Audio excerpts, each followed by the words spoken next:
What is up? It's the baby. It's Gatinho. It is Gatinho. Oh my god, it is Gatinho. Hello, привет, Crow. Привет, everybody. How are we doing? Hello. It is Tuesday. It always feels like Monday because Monday is the day where because Monday was the day where I didn't stream, and it usually is the day where I don't stream. So I'm like, okay, Tuesday is the new Monday. So this has Monday vibes, doesn't it? He don't bark though. He just does a little ee and comes running. That's all. Oh no, you're in the EP and head hurty era. Oh, I feel that. I feel that. Not today. Not today. Today my head is fine and my EPness meter is fine too. But oh boy, I have definitely been there. Definitely been there. Still pushing though. Still pushing. Well, I hope you're doing gradually better. Hello, Cloud. Am I the only one in YouTube? Did the rest migrate to Twitch? Maybe, but I see you, so don't worry. Twitch is kind of cozy though. Twitch is kind of comfy, but I'm sure probably some people are still pretty much YouTube exclusive. They just come in later sometimes. YouTube, I'm bad at reading. Anyway, I wish to say hello to everybody before we do anything else. Also, I wanted to write something down, but I cannot tell you about that something because it's extremely secret, so I will write something else instead. Hi, Peppapedia. Hello. Hi, Tenji as well. Where are you? What are you doing? Let me write my thing down before lest I forget. And then,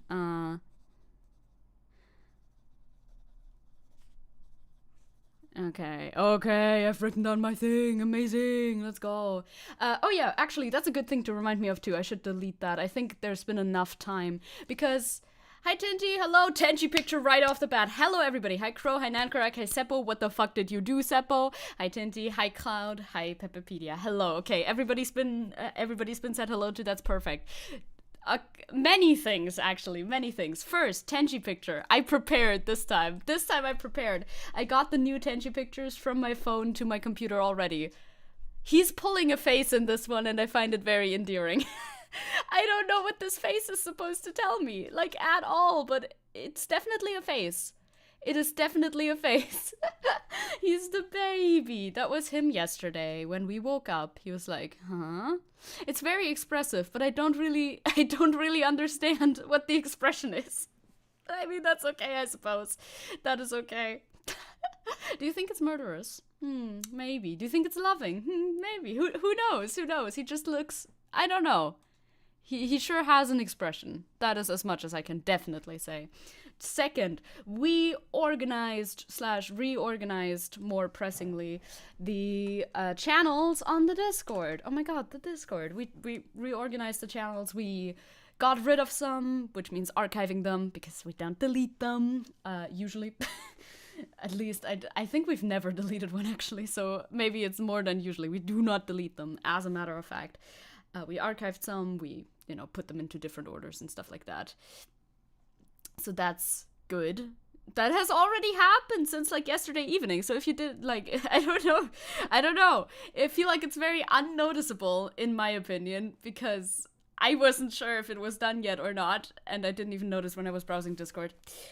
Honestly, I think it's just a bit easier to navigate now, and pretty... I don't know, intuitive. I need access to every one of those channels I never use. Yes, of course.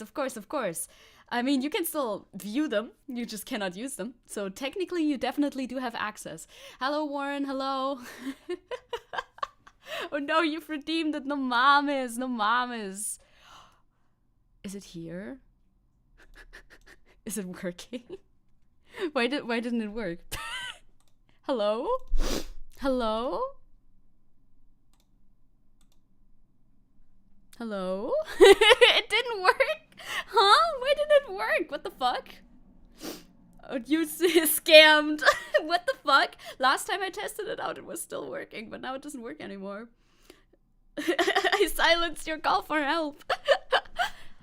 I will copy paste it and do it myself again. Don't worry, but I don't know why it didn't work though. That is the real question that is a little mysterious.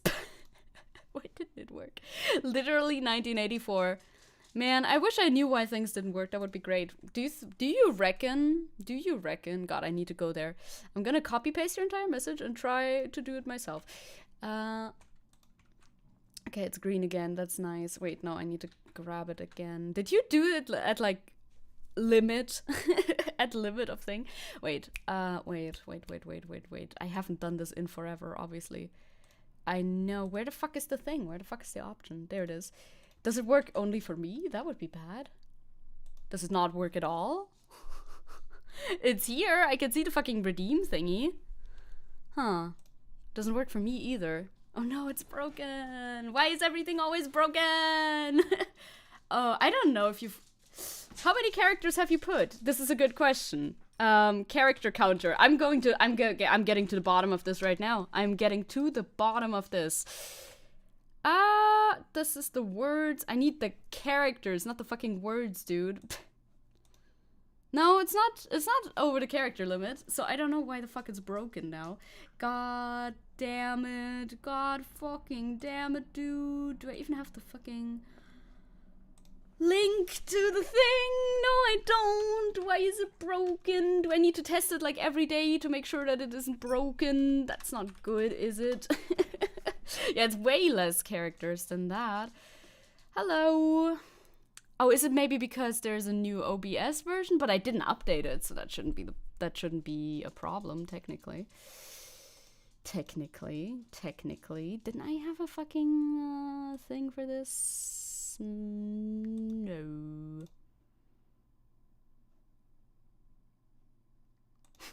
Trying to figure it out. Trying to figure out the problems, but I don't know. You'd think, you test it out one time, it works. You'd think it would just continue to work, but no, it doesn't. It simply does not. You hate to see it. Where the fuck did my fucking thing go? It is this website, I'm pretty sure. Like, it's right here. I don't know. I wonder if it's this source, but that doesn't really make any sense either, I think. Yeah, spending 7k channel points on a troubleshooting segment. I'm sorry. I don't know. I hate streaming. Man. It's like nothing ever works. Everything always breaks. I don't know. It says internal server error when I try to click on anything on this website that is hosting the thing in order to speak to chat. So I feel like maybe it's the website, but that I don't know. Also, hi Isabel, by the way. Hello, welcome. There's Tenchi. God, you started typing up there. Discovered you share a birthday with Walter White, and your girlfriend shares one with Joseph Joestar. Happens. Interesting. So in conclusion, I'm the one who knocks, and Chloe is destined to defeat the Pillarmen. Of course, definitely. I definitely know the reference there. I'm very much aware. I am super duper aware of that. Yeah, I am here. Okay, wait, I'm getting here. I think I'm getting here. Message gets stored in a time capsule until the TTS suddenly starts working and scares us with it. I don't think that's how it's gonna work, actually, but I don't know. But I don't know if that is how it's gonna work or not. Also, I've been having like a weird internet for a few days. My internet's been kind of weird. I don't know. Maybe that has something to do with it. I don't know. Well, we'll see. We'll see. Borgies doesn't work either. What? Why not? What? Which? Where? How? What? Which? Where? How? Tell me more. Fuck, Tenchi's in the way of the chat. Oh, in the chat, you mean? Oh, that's weird. That's weird, too. Wait, doesn't it work in... No, it works in the browser, so that's good. But why doesn't it work in the chat? That's a good question. Why did it work before? Is this a new thing that broke, or is this always, has it never worked? Because I don't know that. I don't usually look at the chat on stream. Yeah, fuck, I fucking hate this. This makes me so fucking mad. I'm molding so much right now. I refreshed it and it's gone forever now. In browser? Like in the browser. Like in the browser. Now, yeah, now it's me with the Tenchi head. Of course, naturally. Bro, this fucking web... By the way, I'm trying to sign into this website at the moment. The website that does the TTS, technically. And it is not doing that. Yeah, it usually worked, right? It usually worked, and now it doesn't work anymore. Why does not... Dude, I'm gonna rage quit the stream. I'm gonna rage quit the fucking stream. I'm so fucking mad, dude. I am so fucking mad, dude. I have no fucking, like, control. Yeah, no, it's definitely not. You can't see it on your screen? Oh, you don't have the extension. Okay, well, that makes sense. Oh, that makes a lot of sense. If you can't see the board keys, not working, everything is fine. Nothing is fine, nothing is fine, nothing is fine. Yeah, it usually worked and now it doesn't work anymore, and I don't know. Wait, that's actually a good question. Do other BTTV modes work? Probably not, right? I mean, it's the same thing. Why not? Legitimately, why not? If they're working in a browser they were working before, what could possibly change to make it not work? Is it OBS? Do I need to update OBS? It's probably OBS. I didn't update it because I was like, I don't need to update it. Actually, I was like, I'm not gonna update it because I have other things that I think I would have to update if I needed to update it, and then that would probably not work, but I don't know. It's probably because I didn't update OBS. Could that be the case? Could this be the case? Because then I can't change it right now because I can't update OBS when I'm live, I think. Maybe. Yeah, probably. It should usually be fine though. That's the weird thing. Like, you don't have to update every time though. Like, not immediately. This works. Well, that makes it more confusing, doesn't it? Thank you for the hydrate, but that makes it even more confusing. I was so fucking confused, dude. Why does this work and not the other thing, huh? Oh, man. Technology fucking sucks so much ass, dude. OBS is under attack by an enemy stand user. Must be. I'm so confused. Well, I am simply confused now. The website, by the way, is not letting me in, so maybe the website has some issues as well. Cause, well, it's not working. But, I don't know.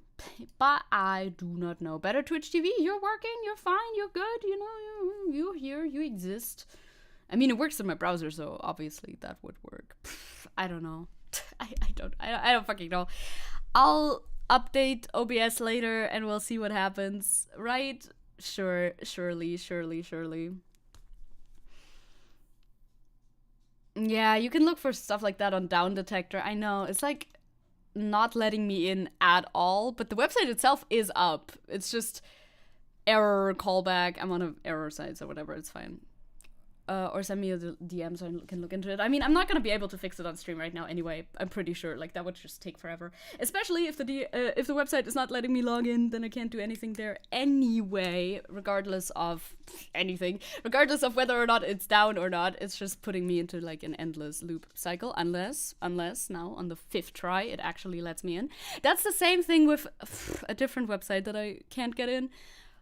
For other reasons, that one is so, like, outdated already, that problem that I used to have with the other website, that it doesn't even matter anymore. It doesn't even matter anymore because it's so long ago. Like, I don't even care about that one anymore. It's crazy. I wanted to tell you about something else as well, but I completely forgot now because we got derailed into Tech Nightmare. No, it doesn't work. It just doesn't let me in. Like, it doesn't matter. Like, I guess I can send you the API authentication sign-in error callback. I don't know if that would even be the right thing to fucking send you, but yeah, I mean, if you want it, you can have it. I just don't think it'll do anything, but you know. It is what it is. Ignore it, let it fix itself. It does that sometimes. Like, with the commands, it fixed itself that one time. Sometimes they do just, in fact, fix themselves, but it's such a fucking headache, dude. It's such a fucking headache. I hate to ignore stuff like that. Also, I'm trying to remember the fucking other thing that I wanted to talk about, but I can't. I don't know what the other thing was. It was one... Oh yeah, roles. Right. I did remember. That was something that I also wanted to do off screen while etc. Because we made new roles or different, updated some roles, etc. For the Discord server. Again, it's still Discord server related. And I made a placeholder role called Old Tomodogi because the Tomodogi role got updated and changed its meaning. So obviously I had to change the old one. And I wanted to delete that role because it was only supposed to be there for like a week for people to catch on. for those who are still here. So bye. Peace out. Okay, good. I've done that now. Unless I didn't do it. Okay, there it is. It updated. Very nice. Very nice, because otherwise I would have probably forgotten about it already again. You're in the JoJo brain rot. I know nothing about JoJo, and I don't think I ever will. It doesn't look like something that I would enjoy very much. Give it a whack. You can't whack websites. They're not physical entities. So that's a bit of a problem. That's a bit of a problem, and that stands in the way of fixing things a little bit. But alas, it sure do be like that. I guess it's a lesson for everyone. Always update your OBS, even if it will break another thing. Now, I don't know if it would break the other thing. It might. The other thing, by the way, being YouTube streams in general, because it's the extension I use for dual streaming. That's the one where I'm like, if I update this, it's probably gonna break. So, I don't know. You saw it disappear right in front of you. It's a fucking placeholder anyway, so it doesn't matter. I used to be a hater, then I watched part 2, and it was never the same. Happens sometimes. Yeah, the lapdogs thing, I think I told you. Oh no, I think I didn't tell you on stream yet, but I said it somewhere. That was automatically created by Discord, and I literally cannot delete them. They are undeletable, so it is what it is. I mean, they weren't created with those names, but I mean, I could give the other one a funky name, I guess, but there's 2 lapdog roles that have the same members in both of them, except one has also me in it, and the other one doesn't. And I cannot delete any of the roles that Discord has created itself via the YouTube integration. Doesn't happen. You're exhausted of the inactivity of YouTube chat. I feel like, wouldn't it be more chill? Wouldn't it technically be more chill? But I mean, yeah, I guess. Hi, again. You saw the new roles. What's Watch Dogs? Like, yeah, you can look up, by the way, if you go into the server, there's a roles channel, and it tells you what the roles do. It gives you notifications in general. Like, it's the role that gets pinged. Watch Dogs is the role that gets pinged. We only ping one. We only ping one role. You can either opt into pings or opt out of pings. You know, because we don't do a lot of pings anyway, so you know it's always gonna be stream notifications and or other things. Yes. Do you see this? Do you see this fuckery? Maybe he cursed us. You ever think about that? Maybe he cursed us. This is very possible. Among Us Wash isn't real. He can't hurt you. Well, I'm not so sure about that anymore. I am not so sure about this anymore. He's right on screen, first of all, so he's very real. Second of all, everything's breaking. You ever considered that? You ever considered that? I love this picture. It's like... who came to think of editing it like that? Who edited it like that? Who did this? I mean, I can see who did this. It's Will, which is very obvious. This, like, if nobody else would do it, Will would do it. And then, of course, you drew over it and made it. Among Us, just here to say hi to YouTube chat. I'm honestly thinking, by the way, I can give you this little teaser. I mean, it's better if I talk about it sometimes anyway, probably, because you don't want that to be a surprise. I think I'm probably in the new year, maybe, you know, like for 2024, we're just gonna transition to Twitch streams and YouTube videos. I don't know, it feels like it might be nice. The things will change anyway in 2024, I think, like on a schedule basis. They might be a little bit all over the place. I could see that happening in the year 2024, but yeah, potentially. Transition? Yeah, yep, baby. Let's go. Exactly. Oh, it's a reference to the DeSantis shoe pick. I didn't even connect that. I did not even connect those dots. Yeah, right. It is. It actually is. Oh my god. I mean, it could have just been a meme, right? It could have just been a meme without that connection too, but no, you're absolutely right, actually. Sus. It's a bit sus, Vita. It's a little bit sus. Oh, actually, YouTube told me, though, talking about YouTube, and live streaming specifically, that you now have more timeout options, but I'm wondering how to access them. I'm gonna try this out on somebody. Crow, you wouldn't mind, right? I might time you out on YouTube if it doesn't work. Because they said, oh, you now have timeout options on YouTube, 1 second to 24 hours. But if I click on somebody, it just says put user on timeout. So I don't know if it's actually going to pull up a second menu where it tells you how long you want to do it, or asks you rather how long you want to time out somebody, or if it just does it. We'll see. I'll try it out on Crow because I'm sure that's fine. Ah, yeah, okay, it brings up a secondary menu. Okay, good. Good. That's exactly what I wanted to see. So it brings up a secondary menu, sadly, like in the middle of chat, and I can do 10 seconds. I've timed out Crow for 10 seconds because I think that's funny. But it still deletes the messages in retrospect. Okay. It's 10 seconds. I mean, actually, that's kind of good, though. That's kind of good. It's, that's an easy way to cleanse the chat of messages, too. It's just a 10-second timeout. I'm timed out. Oh, yeah, it was 10 seconds. So you're, like, fine now. 10 seconds is really fast. I can time you out, too. I mean, you didn't have that many previous messages either. But reminder, your previous messages will get deleted. There you go, 10 seconds. 1, 2, 3, 4, 5, 6, 7, 8, 9, 10. 10 seconds is really fast. I mean, obviously. I think that's the point. I think that is the point. Yeah, hi, Pino. Crow's getting put in the timeout corner. Everybody's just getting yeeted. Imagine how this looks like. Hi, Superman guy. Hello. Crow is, yeah, being put back into the basement for editing. Of course, for editing purposes. By the way, as well, we have it here. We have it written in fat-ass fucking letters. Model reveal on the tomorrow. On 13/12. Because, of course, why wouldn't I put it on 13/12? That's a funny number. Hee funny number. 13/12 at 12. Oh, your previous messages are still there. Maybe it's just on your screen. I see it as deleted. I see them as deleted by me specifically. I have a little message there. I don't know. Maybe it's just your screen. That's good, actually. Then the person doesn't know. Maybe that's better. Interesting. I wonder if other people can still see them or not. Update, the TTS website is some kind of server issue. Oh, okay, they're aware of it and they're trying to fix it. Happens to every user of the website. Okay, wow, okay, it wasn't me. But but one thing is still a little curious. The BTTV emotes are still a little curious, but I'm assuming that one is OBS. And the other one is just the TTS website. Well, bad timing, I suppose. That's bad timing then.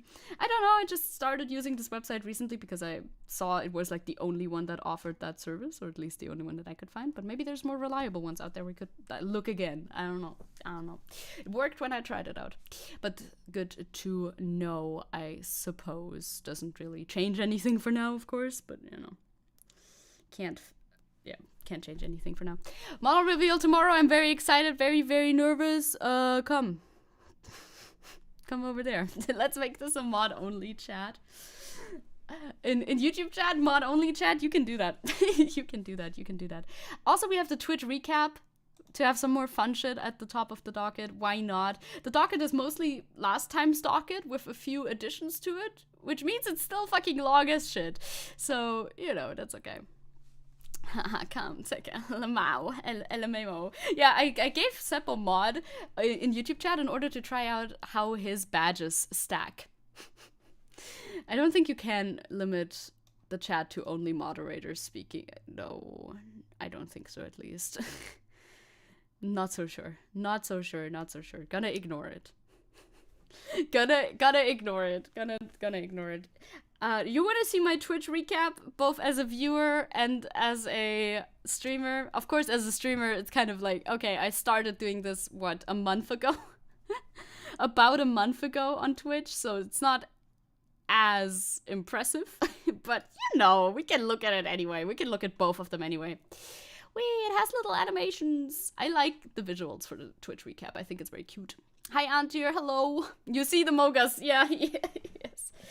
Thanks. The Mogas cursed us today. Everything is broke. Well, not everything, but certain things are broken. Certain things, like hearts, for instance. I wonder, actually, I wonder if you can refund points if things break or not, but I wouldn't know where to do that, so I don't know.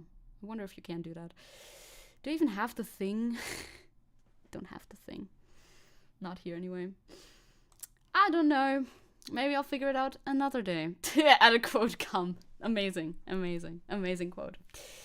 I don't have a lot of opportunities checking out Zecke streams this time slot. Yeah, I understand. I understand that. Maybe the time slots will change in 2024. We'll see. We'll see. I mean, I'll keep you updated as I must. Let's start. I'll do it as a creator first, and then as a viewer second, and then I guess we can do community, but I don't know what that is, so we'll figure that out. Yay! Your high scores in 2020. It's not a lot. In 2023, 17 streams. Wow, streamer, crazy. Clearly, hi Twitch, I'm new. 596 hours watched, 5 categories. That's not a lot of categories. Although I think Tubbo, who streamed like almost every day, also had like 5 categories. So, you know, happens. Sick, it's so sick. And 61 clips made. That's a good amount of clips, I feel like, for 17 streams. That's a good amount of clips. Wow, your top stream reached 27 viewers. That's pretty nice. Thank you. I love how everything sparkles in the Twitch review. It's cute. 17 streams. Amazing. And the amount of chats sent is actually, I feel like that's actually crazy. I don't know. There's so many. It doesn't feel like that many, right? That's a big number, okay? In my opinion. 13,000? I feel like that's kind of a big number for, you know, the rest of the statistics. Should we watch Zecke clips? We could do this at the end of the year. Maybe we could do like a special 31st stream or 30th stream. I don't want to stream at New Year again, because it's annoying because Tenchi is very scared. But, you know. That's your guys' chats. This is not my recap as a viewer. This is a recap for the channel. So it's your guys' chat, yeah. You're responsible for 1,000 of those, so you know. Hi, Privyat Sal, hello. Your top categories, of course, just chatting, because the politics streams are in just chatting. One time I put them into politics, but Hassan usually puts them into chatting and such, so I think it makes more sense to put them into chatting. I feel like the actual politics category, I feel like, is more for stuff that can't be entertaining, you know what I mean? Because this is like entertainment as well, after all. Phoenix Wright, of course, we do that every stream. Oh, I think I did do 2 different Phoenix Wrights. I think both are correct, though, because this is just the trilogy, and this is the first one. And we played the first one, which was collected into the trilogy, so I guess either or is fine. Hello! Oh, your name is so neon on my little thing, but in the chat it's easier to read. Seth? Hello. Hi. And art, of course. Naturally art. We're gonna expand this category next year, for sure. I mean, like I said, we stream for like a month over here. Yeah, my top 3 tags. VTuber, LGBT gamer, and English. So true. Hello, so true. Emoji tier list? The emojis are great. The emojis are very adorable. I'm covering up noted, by the way. The LGBT gamer made it in it. Yep. It was added kind of as a joke, but like, why not, right? Why not? English, wow, amazing. 13k messages only from Crow. No, 101k messages must already be from Seppo, so not quite there. So much tench. Surprising. Almost like they're all tench. But good distribution of tench, you know, I think it's a good distribution of tenches, personally. Bonus achievements. Affiliate unlocked. Right, yeah, we did that pretty quick. Goals reached. 2. Achievements. 4. They're just numbers, but, you know, either way. Oh, damn. That's actually a big number as well. I don't know. It looks big to me anyway. 47,000 channel points spent all on Hydrate. No way. Too bad the fucking site is down, by the way. Nice. Oh my god. Bad number. But new followers, 88. New subscribers, 20. I mean, I started a month ago, so that's pretty good. Hype trains, too. That's kind of crazy. Gifted subscriptions, 8. Let's go Hydrate. Speaking of, yeah, it's a sus number. I'm like, can somebody else please follow? Also, like, that's not true. This is, when were these numbers grabbed? Were they grabbed before Sunday? I guess so, because we are at 100 followers, and I had, I'm pretty sure I had like 2 maybe, or none before, so, Yeah, like when were these numbers grabbed? We're at like 100 something. So also congrats for that. Cloud's like me out here pretending I understand any of these numbers or words. Building means to establish. I'm kidding. You're the best, Cloud. Don't worry. You're the best. Again? Oh, you fucker. Okay, I'm back.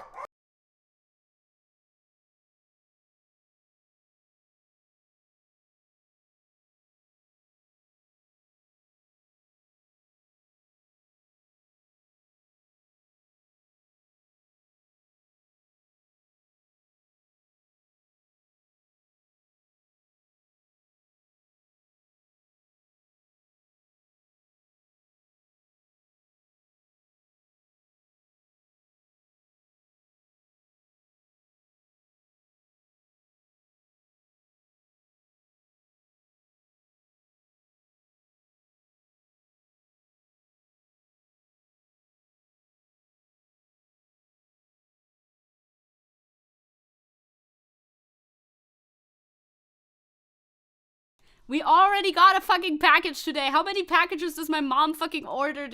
It's not that many, but like, I don't know. She does update me on the packages. I could know how many packages my mother orders, but I don't listen well enough. So I'm like, another one? But I don't know. I'm gonna ban the flame emote. One day I will be the one suddenly ringing doorbell. It could happen any day. Now that would be nice. That would be very nice though. I would be happy about that though. Hello, I'm back again. Oh my god, you got a package at 7. I was gonna say 19 Uhr, but nobody says that. That sucks. I just apologized to the dude, poor guy. I mean, I guess they work until evening, right? I don't know what their fucking work hours are. But yeah, that's rough. That's rough. Man. Oh yeah, let's go co-op. Nice. We did do a lot of raids. We did do quite a bunch of raids. Anyway, I'm just gonna continue right ahead. Because we got a package right before streams fucking started too. It's like, God, leave me alone with the packages, please. None of these are for me. Even if they were, leave me alone. And play, yeah, we sent 10 raids. Let's go, nice. And received 8 shoutouts. Very nice. What is it? 10 raids out of like 17 streams? Yes, I think it was 17 streams. I think so. Yeah, let's go, loudest fans in 2023. Let's go. There you are. Crow isn't even listed. Why aren't you listed? Is it because you're a mod? Do you not get listed because you're a mod? Maybe that's why. Maybe that is why. It's you. Look at you. Also, them just putting the profile pictures on full blast here. Very cute.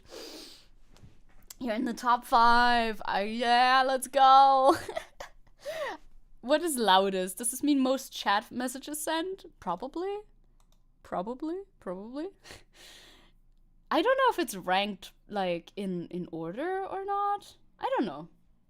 Maybe it's ranked. I don't know. I really don't know. I'm trying to figure out the metrics of these rankings, but I can't. Really. Is this loud? Maybe it's because of caps lock, yeah. And Isabel's not on there, yeah. I don't know what the ranking is like based on. But there you are, names from the community. Congratulations. I don't quite know. Thanks for playing. Celebrate and chat with the limited goat moti. Oh god. Do I have to? Oh my god, it's here. Do I have to? I say and then immediately do it. Well, there it is. How is my lurking ass up there? I don't know. I really don't know. I don't know. Don't forget to stream your recap. Guess what? I'm right here. I'm right here. Very cute. I would like to show you, yeah, 17 is total streams. I would like to show you my my viewing recap too, but it is special because at the beginning of the year I was in a very different phase than I'm in now, you know? I'll tell you that. I'll tell you that. Any predictions for my viewer recap? Any predictions? Hello, Kaliman. Hello. We finished looking at our own, at my creator recap. God, I'm so excited for tomorrow. By the way, I'm excited for new things to come. Yeah, it's special. It's special. Mm-hmm. Okay, Hassan, Selbit, and Etoile is your guess. Okay, you do have that. Those are your predictions. Okay, get your predictions in here. Get your predictions. Get your predictions. I see. I don't know. I want to wait for another second if anybody else has any predictions. I think I did the drinking for hydrate before the package came, but I'm not sure. We don't have the Hassan command here anymore. It better be up there. Wash should be there. Wash doesn't stream on Twitch though, so doesn't factor in. Sadly. Should we do a prediction? Nah, let's not do it that complicated. My Spotify rap just told me that my favorite songs were my alarms. Oh no. Yeah, Bosch doesn't stream on Twitch, so he doesn't factor in, yeah. Like, otherwise, I would love to see those hours, but I don't think there's a YouTube wrapped like this. So, okay, no more. We'll just go into it. Let's not. Oh no, you're seeing some previews, I think, as it loaded. Yay, for me as a viewer, I get light mode. Whee, light mode. So I watched 990 hours, which I think is quite a lot, especially because I actually visited more than I thought I would, but still, I didn't visit every day, or even close to every day, because I had a phase where I didn't watch any Twitch this year. You light mode, just go light mode. Yeah. So it's not too bad. My friend, I think, has many more hours. many more hours than me. God, wait, actually, I would love to like pull that up in a different window just to put my friend on blast. I'm not gonna name names, but you might be able. Yeah, okay. Well, it's not that many more. My friend has watched 1,210 hours, so there's that. You have 70 hours as a viewer. Yeah, okay. I mean, okay. You couldn't get enough of these categories. We had just chatting, of course. Minecraft, of course. Valorant, also kind of course. Suika game. I didn't even watch that much Suika game, I think. Special events, apparently, on number 5. Those are my top categories. I'm not surprised. What's scary is I have 364 on Twitch. I see. Yeah, you have them just for me, as you should. Thank you very much. My friends' categories are similar. You can see it's coming, baby. You can see what I was doing. You can see what I was doing in early 2023. The emo tier list. 762 times for Hazel. It's a lot. I'm surprised still. I mean, I already looked at this, but I'm still surprised nonetheless. I mean, it's a cute emote. It's a cute emote. Also, if you want to see your Twitch recap in the tier lists. Yeah, true. I did look at those already. Not your. I have sent 5,244 chats. That's too many. That is too many. What was I saying? I don't chat like that anymore. I swear on God. Like, what was I saying? What did I have to say that I needed to send this many chat messages? It's not a lot, TBH. It feels a lot, in my opinion. It feels a lot. I don't know. It feels a lot, but then again, like the chat numbers are way higher than you like think, right? What's funny is you have more emotes but less chats than me. Oh, that is funky actually. I do put a lot of emotes, yeah. Only the most thoughtful and enriching commentary, I'm sure, for sure. Bonus achievements, top Twitcher, category champion, and chatty chatter, apparently. Got a chat badge. I don't know for whom. You only get this if you watch every stream of a person, I thought. But I don't think I did that for anyone, frankly, since I had a time where I didn't watch it at all. Why isn't D&D here? Are you not watching the Blue Lamp? Technically, I wasn't until the last time when I raided. Before that, I kind of pretended we weren't even broadcasting it. Yeah, I was like, no, this is just our private session, don't worry, in order to be more chill about it.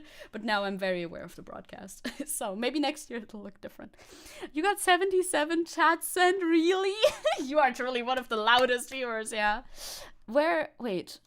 Where do you have the badge, though? Like, in which chat is the badge, I wonder? Because I don't see it here, so... Maybe I can, like, equip it or something, I don't know. I don't know. Yeah, they I guess they just cut off some of the weeks and added to this next year or something like that. Aware the broadcasten. Hello, Siska. Hello. Yeah, in chat identity, you can just... Yeah, it's time, baby. It's time, baby. the moment you've been waiting for. Me outing myself. God, look at the amount of channel points I fucking have at Hassan's. I have a lot of channel points at Hassan's, and I swear to God, I still have them all because I never gamba. I don't gamba. I just have them. I have so many. Holy shit. Wait, I have Papa Plata as well. These are my top streamers. And I don't... most of my chats were sent in Hassan chat. Because I don't chat in Etoile or Antoine's chats. Because why would I? It's all French. I don't understand. I'm hoarding them. Yeah, I hoard channel points. I don't use them. I just have them. We have Etoile in second place, Antoine in third, Tabo in fourth, creeping up on Antoine, truly, and Papa Plata on fifth place. Saving him for bad times, yeah. Kevin Teller, aka Papa Plata, yes. That is his legal name, yes, that is true. Yeah, for that one, you just click on your badge next to your name with, like, the watching with no audio or whatever you have. Yeah. Oh, yeah, you can see it. I guess it's just always there then. Maybe it's a badge for something else, I suppose. I don't know. I love how these are the top emotes used as well. Well, you know, there it is. Thank you for playing. There's my Twitch recap. Loads of hours watched. Let's go. There's everything. There they are. Top Twitcher. I sure am the top Twitcher. I wonder what community is actually. I haven't clicked on that one yet. I don't know what that is. Oh, I do not know what that is. Isabel saying, I don't really understand the appeal of Hassan anymore. He's changed so much, and I just can't forgive him for all the pain and the poisoned discourse. Like, yeah, I feel like he's getting worse tendentially as well. But I do understand the appeal. I mean, obviously, I almost have 500 hours in Hassan. So yeah, I do understand the appeal for the most part. But, you know. Community's Twitch overall. Oh, okay, that's just global stats. Well, then we don't have to look at it. That is fair. That is real. Yep, that was my Twitch recap. I'm very excited to see the next one. I wonder if YouTube is going to do something similar, because I would be super interested in YouTube stats. I know YouTube Music does one. But I don't think the normal YouTube does one. I don't even know how they would do that. Like, I mean, I guess they could also just do channels watched and combine both videos and streams into that. I find that would be cool. Just, that's 20 chats per hour. Honestly, I expected more. Yeah, that's pretty reasonable, no? That's kind of reasonable. I think I was reasonable. Also, a lot of the Hassan hours were spent sleeping, because I would just fall asleep. And his stream would be on. So there's also that. You gotta put that into perspective. You put the badge, you think? Oh yeah, there is a badge. I can see the badge. Okay, so that I thought that badge was for something else, I swear. I thought that was for catching every single stream of a streamer in the year 2023, and you could only, like, equip it in the stream of the streamer where you caught every single stream. But no. Are you gonna talk about the increased cost of microtransactions in Among Us? Google Among Us inflation for more info. No, I'm not gonna Google Among Us inflation. You cannot trick me. No, I want a shitty YouTube rewind. Yes, please. I want something from them, okay? You fake the hours and give back those channel points. Sleeping hours are still hours, okay? It's being absorbed through the subconscious, you know? Okay. Anyway, I'm gonna give you a little overview over the docket today, because we're already almost an hour in. Happens, and then we're gonna start talking about the stuff that's on here. I have like 2 or 3 funny things on here too, because I found them and I wanted to share them with you. But we'll have to see if we get to those, because some of them are further down and the docket is still long, even though it's mostly from last week, but all the better. That way we might actually get through that. So on the docket, we're starting off right in the Palestine discussion with Malaysia that we didn't talk about last time, and what's been happening what has happened in Malaysia. I'm just scanning through the subtitles that I give these separate points, and I find them kind of funny. Then public's solidarity section as well, always a little bit more solidarity. I have a little bit of criticism in here. Well, there's no criticism in the links, but I want to criticize something that's coming up in there, so that's that. Lots of solidarity. We have a Zionism, anti-Semitism segment, like anti-Zionism, anti-Semitism, like how do the two relate to each other? There's some Twitter posts there. Then I have my fun segment. Then we go back into sadness because Thüringen exists.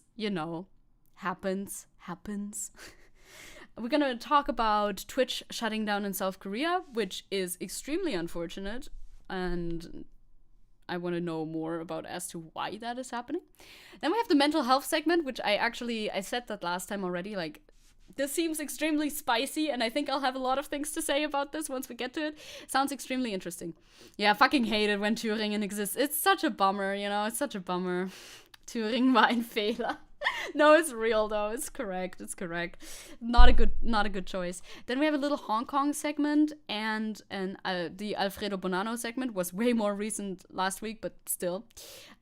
Funny video, German news. Why is this a Discord thing? I think I copied the wrong link. It's not supposed to be a Discord link. I think I copied the link of the message instead of the link itself. And then StreamElements and slobs, but we'll see. That's the rundown. That's the quick rundown of it all. And we're gonna start, so we might get to the end. Maybe. Or maybe not.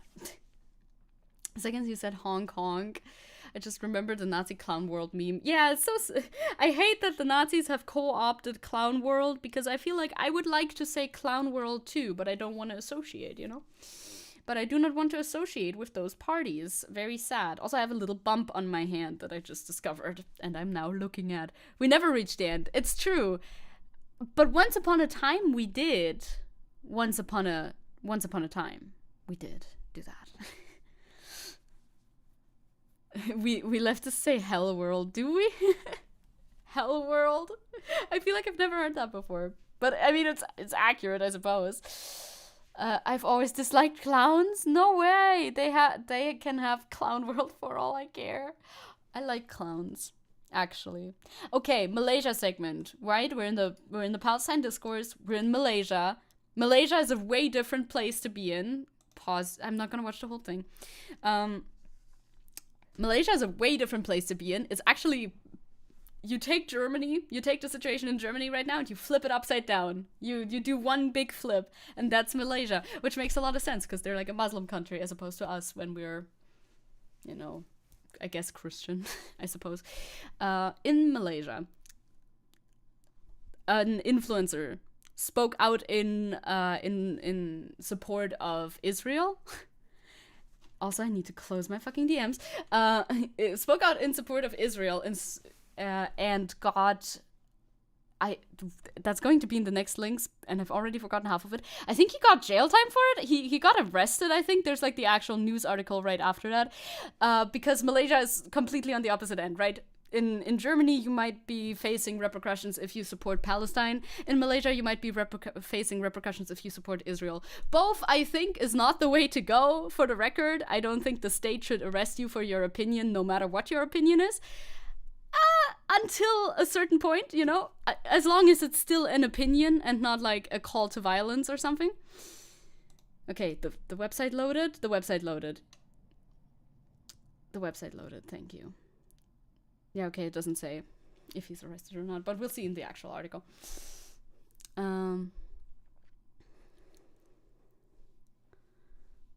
Yeah, and Isabel says Malaysia is hell. I have a gay friend from there, and it's not that great. Yeah, that as well. We have another link in the segment of the in the part of the Malaysia segment that explains. Yeah, it's not the best over there. It's not the best. So Hanaya Naftali posts, a brave Malaysian tells the truth about the anti-Israel lies in Malaysia. Israel and Malaysia will one day have diplomatic relations once radicalism is uprooted. So basically, this guy made a video in support of Israel. I don't really feel like watching it all, but we can listen into it a little bit. Oh, wait. Desktop audio. Shalom, everyone. This may come as a shocker, but I believe that Malaysia and Israel have a great future together. Despite Malaysia being a Muslim-majority country with many radicals who spread hate against Israel, I spoke with my Malaysian friend to see if I'm perhaps too optimistic. Shalom, dear friend. I'm Victor Yongjae-Nong in the city of Johor Bahru, just a mile north from the island of Singapore and Federation of Malaysia. Salam Sejahtera. Why is there hate coming from Malaysia to Israel? Well, why is there hate from anywhere coming to Israel? Might be because they're doing a genocide at the moment. I don't know. Perhaps. Potentially. Spoiler, he was way too optimistic. He did get arrested. We'll see. I don't know if he actually got arrested or not, but it will say in the article that we will read in a second. The hate comes because of misinformation. The hatred is developed by Fatah and Hamas organizations on the ground, he working says those names very professional weird. terror operations in the form of grassroots terror and cyber terror. So misinformation, misleading, in order to corrupt the Malaysian mindset, to turn the Malaysian people against the nation of Israel. Listen, most Israelis don't really know Malaysia, So, yeah, okay. We don't need to watch this entire video. It's basically just them arguing, hey, actually, Israel is great, and it's only because of misinformation that we as a country do not like them. Not at all. Not at all because of the horrible things that they are doing. I wonder, right? I wonder. His voice is too soft for this topic. It very much is. Why would anyone dislike Israel? It's just a genocidal being, you know? It can do genocide if it wants to. So, that was the video. As we see here, here's a little clip from the video too. Again, I think. I mean, there was obviously a Malaysian man who appeared in a video by an Israeli influencer expressing support for Israel has been detained yesterday. Bukit Aman Criminal Investigation. Okay, he's definitely been detained. Yeah, it's a soft-spoken guy. Department Director Datuk Sri Muhammad Suhaili Muhammad Zain said the suspect is a 36-year-old man named Victor from Johor. He said that police obtained a remand order for 3 days until December 8th at the Johor Bahru Magistrate Court yesterday, adding that the case is being handled by the Classified Criminal Investigation Unit, Law and Prosecution Division of Bukit Aman CID. The case is being investigated under Section 4(1) of the Sedition Act, Section 505(b) of the Penal Code, and Section 233 of the Communications and Multimedia Act. Yeah, which, once again, don't think it's a good idea to be detaining people who have a different opinion, especially, I feel like he voiced it very, okay, I didn't watch the entire thing, right, but like he voiced it in a way that wasn't inciting violence. It was misinformation, so like there's something that could be happening there, but putting people into prison, well, I mean, detaining them is a little, like, I wouldn't want my state to be doing that immediately, not for this, I think. Genocide or bean? You mean Calix's taste in men? Well, they're not usually beans, though, are they? They're not like they're not beans, though, are they? Yeah, I guess they don't. Maybe they don't have. Well, they don't have freedom of speech. I guess this is possible, but I don't know. Hey, how is everyone? We're doing pretty well. Off to a rocky start today with technical difficulties, my favorite, but we're trying to get back into it. We're trying to get back into it. Hi, August. Yeah, Bitsa said he get arrested after speaking an opinion, however stupid that opinion may be. Yeah, exactly. Like he wasn't. There's a line somewhere in there, you know, where you're like calling for violence and spreading like harmful misinformation. But I feel like that line had not yet been crossed in this video. So, also, where's your continued? Okay. He comes off like he was gonna say, I just bought this genocide camp for $7 million, says Isabel, about our soft-spoken friend? No way. He absolutely would, you say. I don't know if he's got the funds for that. Kuala Lumpur, a Malaysian man I don't know him like that, who appeared in a video by an Israeli influencer expressing support for Israel has been detained earlier today. Docket Amman Criminal Investigations Department CID Director Datuk Seri Mod Suhali Mod Zain said a suspect is a 36-year-old man named Victor from Johor. I like the juxtaposition of the long name versus the short name. I find that kind of funny. The police obtained remand help. Place the defendant on bail. Remand. Thank you. Very nice.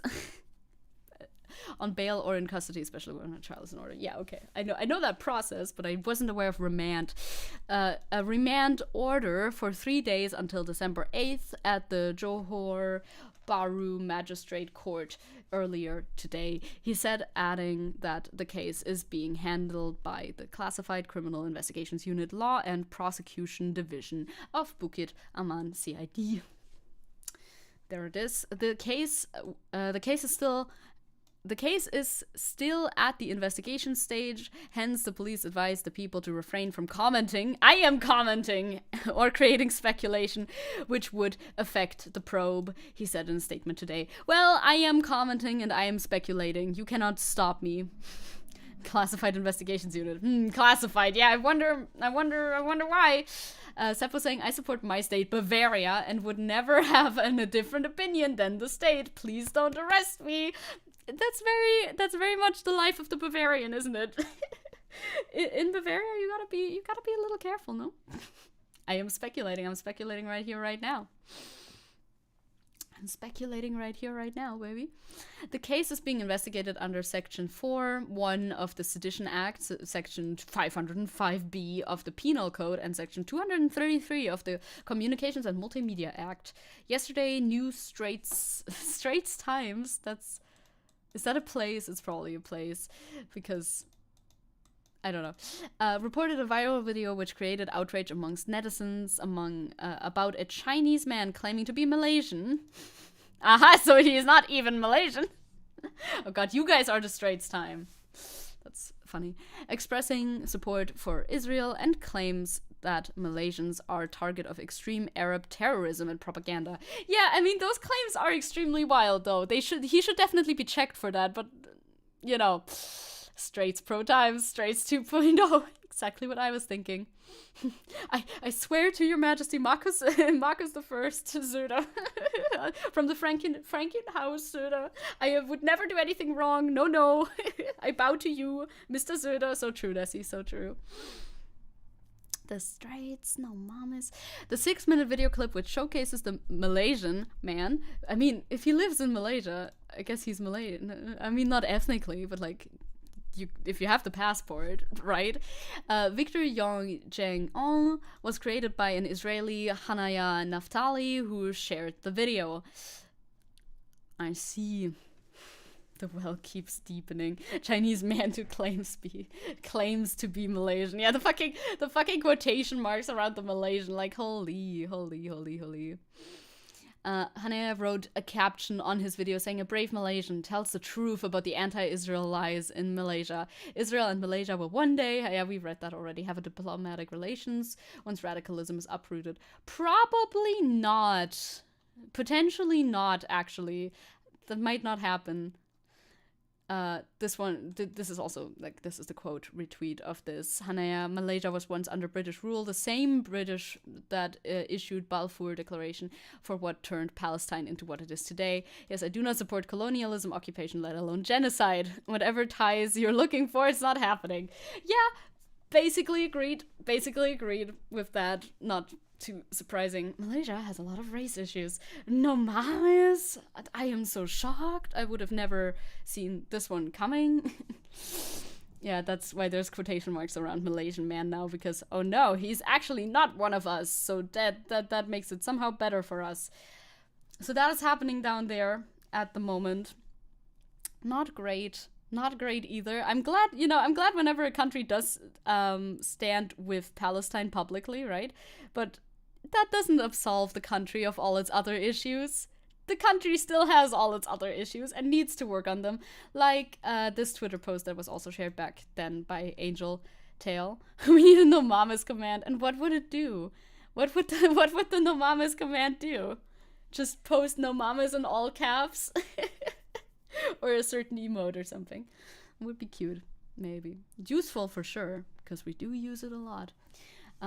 There's many examples of trans people having to leave the country, Malaysia, because of transphobia in the country. This is just one of them. Context for international folks. This tweet says, this is Sajad, a trans woman who's been shunned by society and hunted by authorities, that she had to seek refuge somewhere else. She's having a dessert popular in Malaysia, where she came from. I think she's homesick, but she could not come back. You can... Terima kasih so much. Thank you so much. I shouldn't play this. They put fucking copyrighted music in the background. Fucking Billie Eilish. I can't believe this. No Mamas in Comic Sans. But you can't change the font. Yes. Israel be like, at least we allow trans people here, and then try to align themselves with anti-trans society. Yeah, like they don't give a single shit about the LGBTQ plus community or anything. They're just painting a rainbow on it in order to make people stop criticizing them, or at least to try to do that, but you know, it's not working. So TLDR, she made this dessert. I think the viewers taught her how to make it, and it's an emotional dessert eating on live stream or a video. Brief translation is what this person says. She's thanking the viewers for teaching her how to make the dessert, which is called kui serimuka, and saying how delicious it is while tearing up. We need a sassy mode. I think actually we don't. Actually, I think we don't. Actually, did you know that I don't think we need that, actually? Yeah, that was our Malaysia segment that I had already prepared since last time, but we didn't get to it last time, but now we did. Israel does the thing every reactionary group does: wear the stolen clothes of the revolutionary they just killed and pissed on. It feels like it. I mean, it's basically what is happening. The public wants a ceasefire. Did you know? The public demands a ceasefire now? I think you may have heard of it. This is one example from the UK. The British lads and lasses and others are out on the street. Over 1,000 trade unionists, of course, they are based at multiple sites across Britain, are blockading arms factories that are supposed to supply arms to Israel. And here's a little video of that. The UK is complicit. Stop harming Israel! Stop harming Israel! The UK is complicit. Did they say stop? Stop arming Israel. I was like, did they say stop harming Israel? I was like, huh? But no, stop arming Israel. That makes way more sense. Basiert indeed. You didn't get through everything last time? Shocking. I know, Victor. I know, right? Crazy. And once more, the unions are the pinnacle of all things based. It is the case. It is how it is. I'm glad to see this happening all around the world again and again. Like, I feel like this is one of the most useful things that can be done right now from people outside of Gaza, from people all around the world. There's different locations in fucking British names. Bournemouth, Lancashire, Brighton, and Glasgow. Those last two I'm familiar with. Today, trade unionists have shut down 4 sites in Britain which produce components for the F-35 fighter jet currently being used in Israel's bombardment of Gaza. And there's various pictures of the strikes and the blockades. Very nicely done. Very nicely done. Extremely nicely done. Feels very much like the only people who are supporting Israel are military and government employees. I feel like sometimes it feels like it, but also, like Pino said, Israel also has broad support in various different groups of society, which is sadly true. It's sadly true, but you cannot understate the outpouring of support from the general public has been pretty great. Nonetheless, you know, even though there's still people who think anti-Zionism is anti-Semitism, but Lankushu. That's the name of the tweet.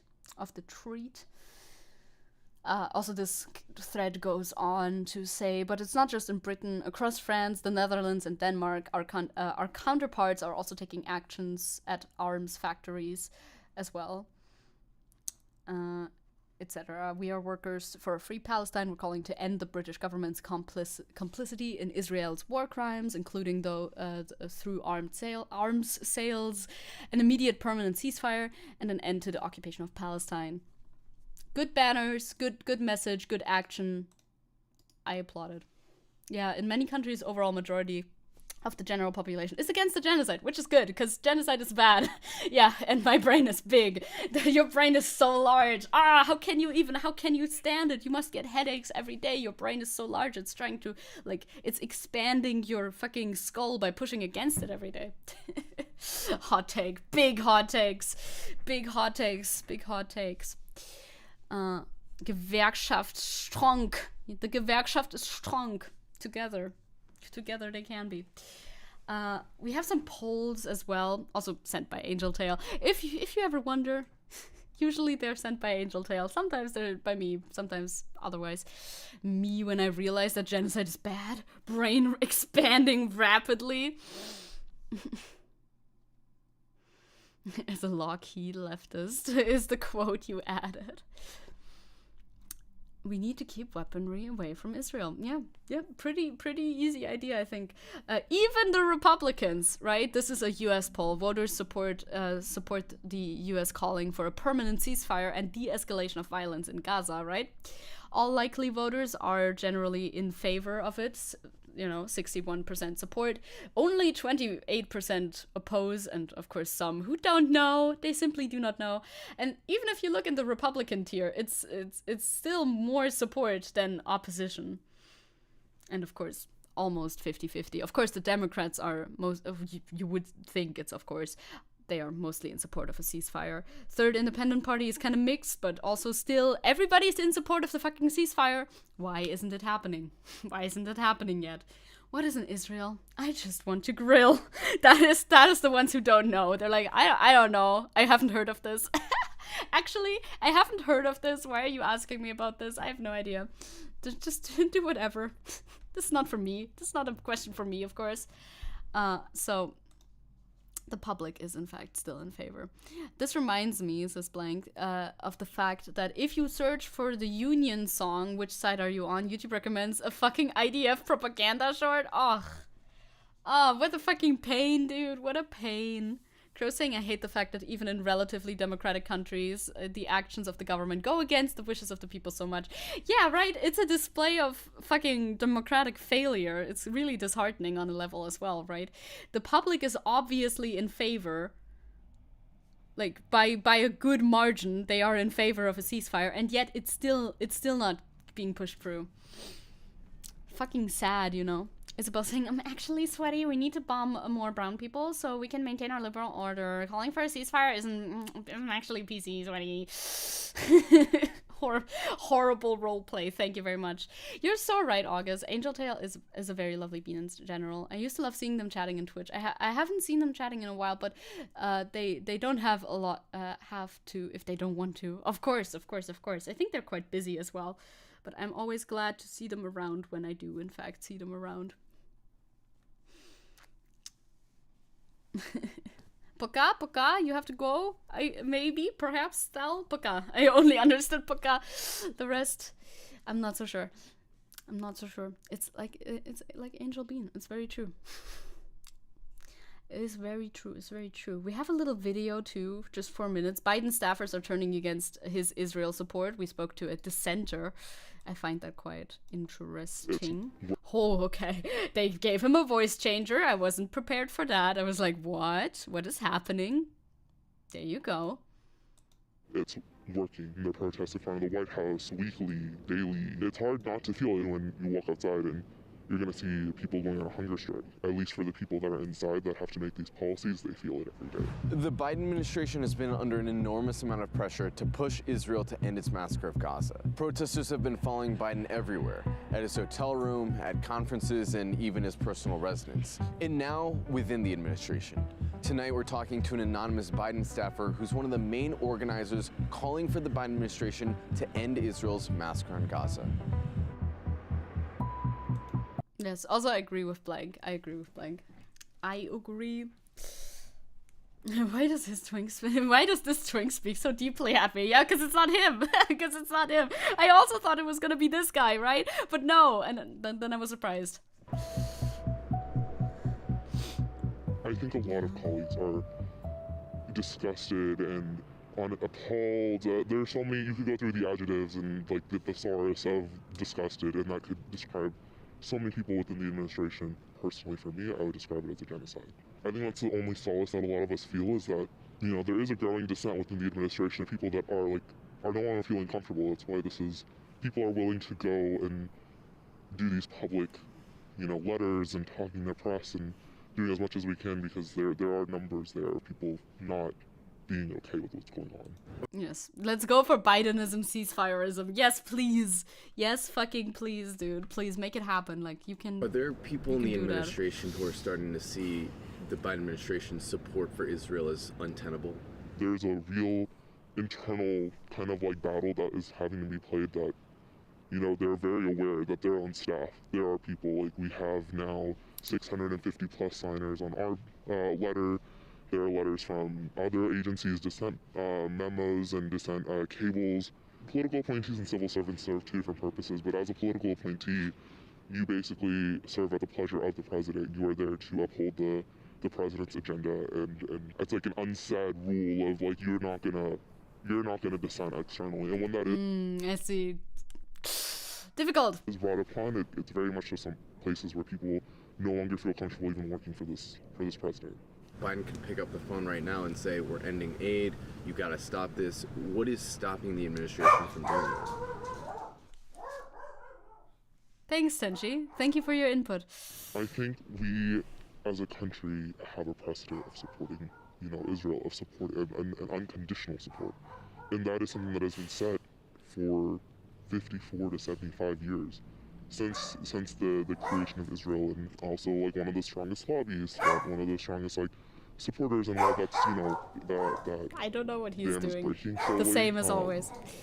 Yeah, do you need anything? Hey, the Biden administration's policy on Palestine has been one of its least popular policies, and Arab Americans are saying, you know, they regret voting for Biden. They're not going to vote for him again in the re-election. He's literally become Genocide Joe. People in the administration must. I am looking towards the elections with big fear, big uncertainty they're coming up, baby. They're very soon, and it's not looking great. There's way too much fucking turmoil internally. This is actually some very good news. Dissent from inside the administration can do a lot. Yeah, I hope so too. Right? Like, please if they could just fucking figure it out before, you know, before the election, that would be great. Thinking that this could tank his re-election, right? Yeah. Yeah, and so it's not just Arab Americans that are feeling this dissent, right? It's cross. Yeah, elections overall in the next years are looking rough. Yep, that's extremely true.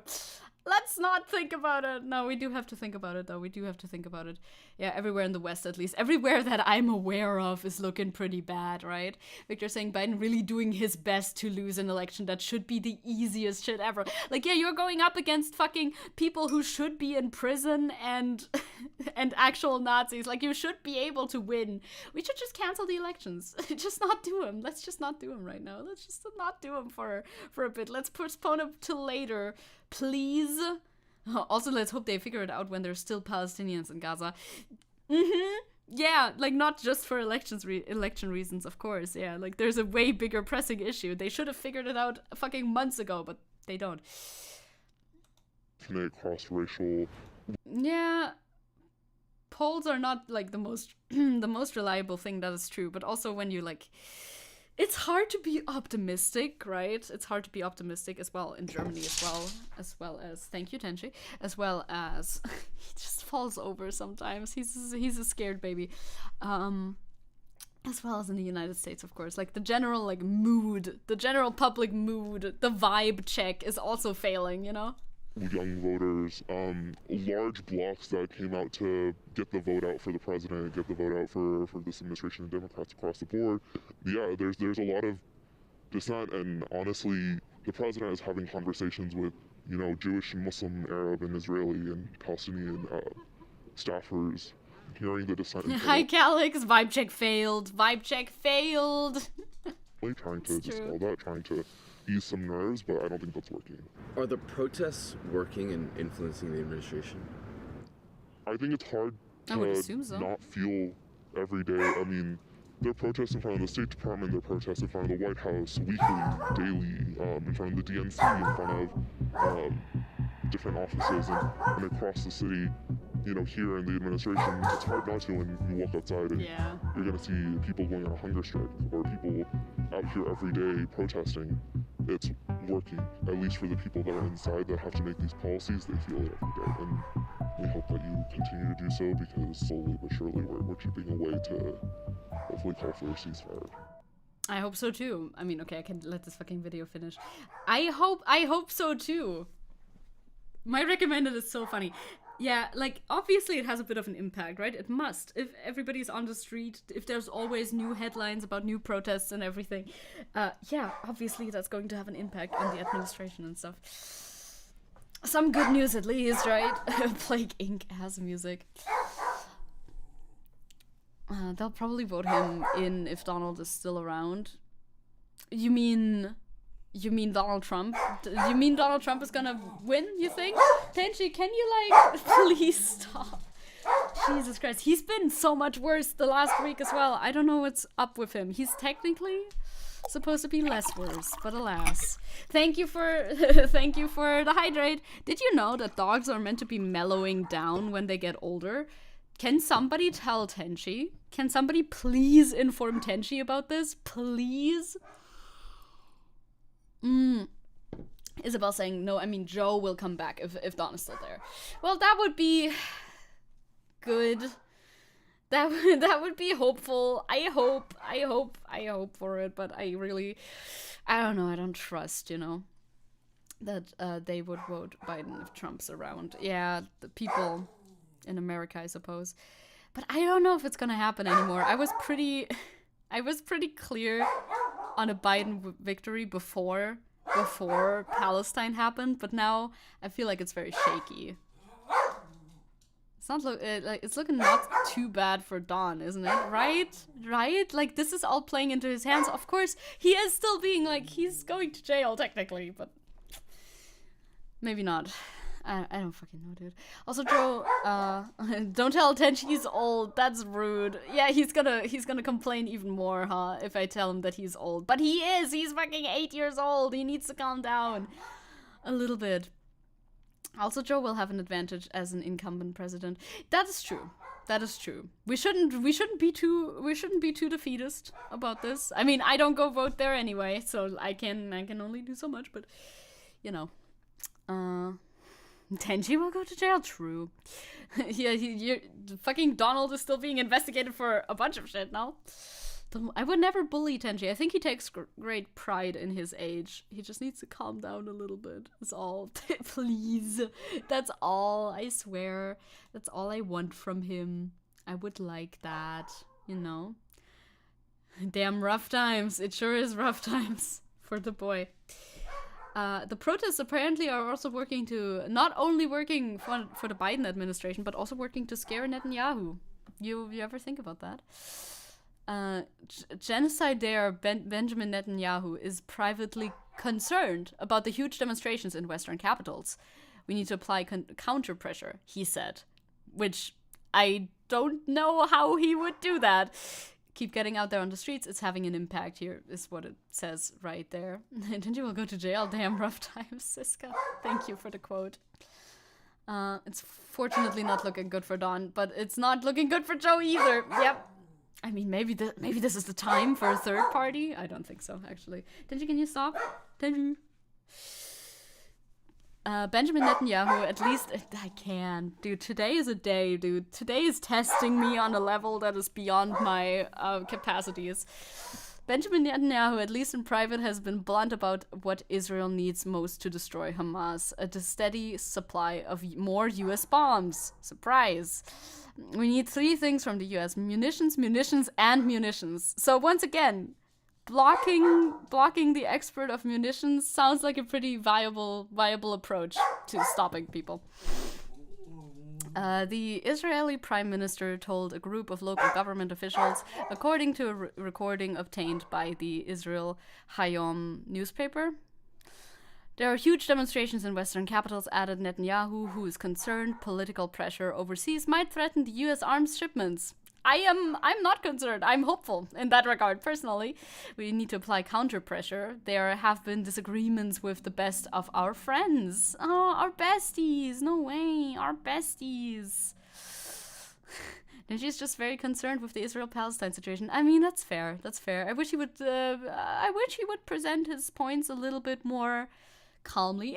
And as he's saying, now is the time for President Schenk. Oh, I can't see you. Hey, Mini A. Yeah, I think your new channel ban has been revoked. I can see you now. That's nice. Isabel saying, you want more bombs? Sure thing, Ben. bomb air whistles in the sounds. In the air. Bomb air whistle sounds. I can read. Well, I'm not gonna do that. It's snowing beautifully outside and I'm warm inside drinking homemade lemonade. Aw, that's nice. For those of us who aren't as lucky like that, it's important to remember how blessed we are. Even though I'm oppressed for who I am in my country, etc., it's still relatively good, right? At least a bomb won't blow me up. Very, very real and relatable. Very real and relatable. Sometimes it's nice to put things into perspective and think like, okay, things aren't that bad right now, you know? The jank sweep is coming. Beware, our new president is not, well, it's not my president, but our new president is nigh. It's jank. Oh god, I can pause these. I wanted to show you this as well from Jewish Voice for Peace in LA specifically. In Kampf, in struggle. In Kampf, actually. I like how Yiddish is so close to German. You can, like, if it's written, you can almost understand it sometimes. Popular Yiddish worker song from 1889. There's a long caption to this, too. It's saying, Mexican Ashkenazi indigenous Jews Lou Coy led 1,000 plus Jews and allies in Yiddish and Ladino song last week as we shut down Hollywood Boulevard to demand a ceasefire and an end to the genocide in Gaza.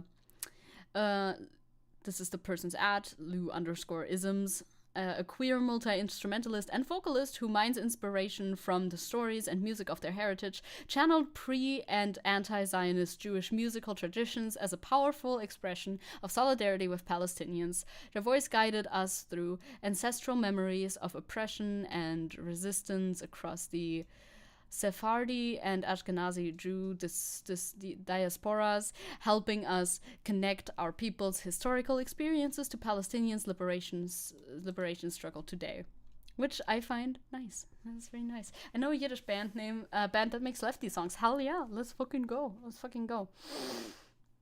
And the song Lou sings in the video In Kampf, in Struggle was one of the most popular worker songs written on Turtle Island, America, in 1889 by the Russian Jewish labor poet David Edelstadt.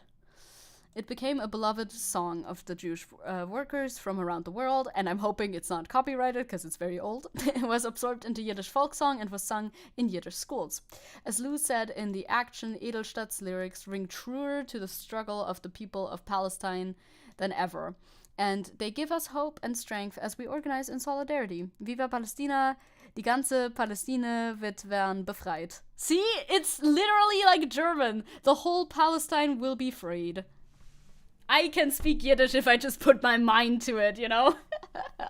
So you just need to put your mind to it, and then there we go. Very nice to see more support towards Palestine, you mean, right? Especially from Jewish people. I think that's what you mean, right, Crow? I think you, right? I think that's a typo. Towards Palestine. Okay.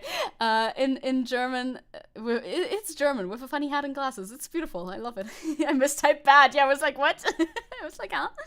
But no, I gotcha, because otherwise you wouldn't have said that. Yiddish and Deutsch sind miteinander sehr gut. Yeah, you can understand. If you know German, you probably understand some Yiddish. These are the lyrics of the song. We can put them on while the song is playing. I need to unmute.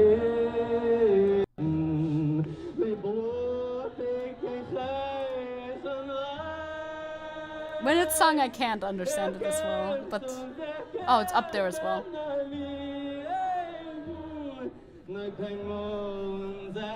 Yeah, it's in my left ear only.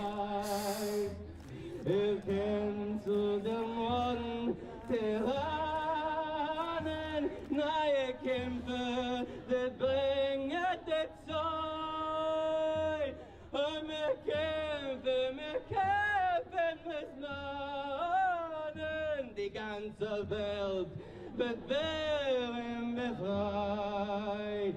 Die alle Palästina wird werden befreit. Very nice performance, actually. Very nice performance. I didn't pin the Twitch link today because, like, usually, do we need it? Do we need a pinned Twitch link? Oh, fine. It's always like, it's such a bother. It's such a bother. Everything's a bother. Everything's a chore.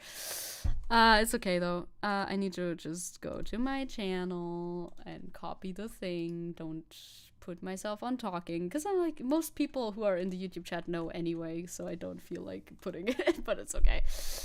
But it is okay. It does not matter. The audio is so leftist, I can only hear it in my left ear. Yeah, it's true. That is exactly the pinnacle of leftist audio. They don't even use the right fucking audio channel because they don't want to. Hey, Otsukin. Now you have time to watch. That's cool. That's very nice. It's a nice song, right? It's a nice song. I agree. Whoa, my glass.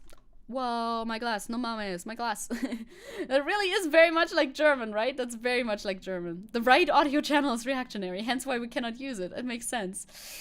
It makes sense. We couldn't possibly use it like that. Okay, wait a second. I'm trying to do things. Ain't it hard if you try to do things while you're also doing other things? Multitasking? For me? No, mames. Okay. Palestina wird befreit. We fight until all of Palestine is free. Free Palestine. Free Palestine. Free Palestine. Very nice. That's a nice video. It's a nice display of solidarity. It's exactly what we need right now. And I think it's also I think I have a separate post. No, that's all.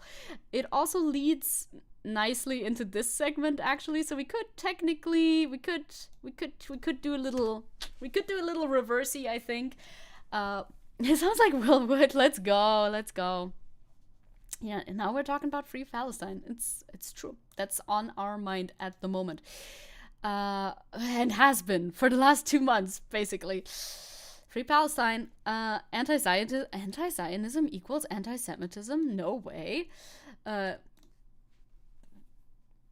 sounds like misinformation, but apparently that is still an opinion that's being publicly held and upheld, because on December 5th, House voted to strongly condemn and denounce the drastic rise of anti-Semitism in the United States and around the world. Sounds good, right? Sounds good so far. However, they defined it in a way that doesn't quite sit well with me. Resolution approved by a 2/3 vote clearly and firmly states that anti-Zionism is anti-Semitism. Uh-oh.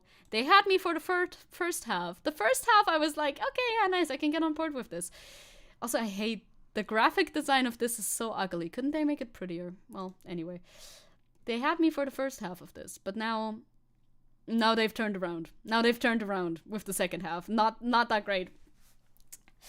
Because, well, surprise, it's actually not, this is actually not the definition of anti-Semitism. You cannot just court rule a definition to define a word to mean something that it doesn't mean. That's not how language works. That is not how the world works.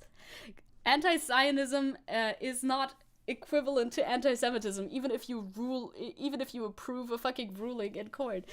It's just not the same thing. There's Zionists who are anti-Semitic. How are you gonna reconcile with that? There's fucking Netanyahu who does Holocaust revisionism and denial. Bro, how the fuck are you going to reconcile with that? Like, what the hell?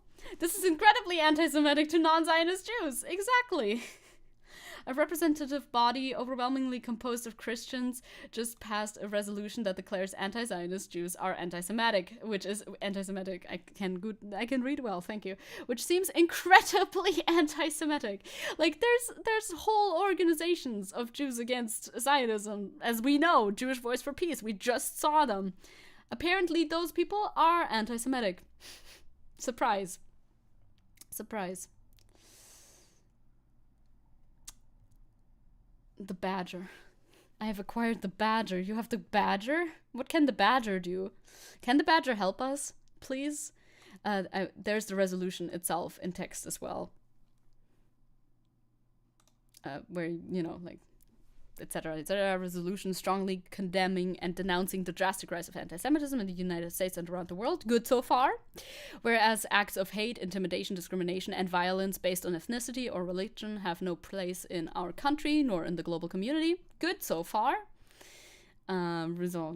Strongly condemns and denounces all instances of anti-Semitism occurring in the United States and globally. Good so far. Reaffirms and reiterates its strong support for the Jewish community at home and abroad. Oh, pretty good so far, no? 3. Calls on elected officials and world leaders to condemn and fight all forms of domestic and global anti-Semitism. All still pretty much, that's still good so far. 4. Clearly and firmly states that anti-Zionism is anti-Semitism. Uh-oh. We lost it. We lost it. We were doing so well until point 4.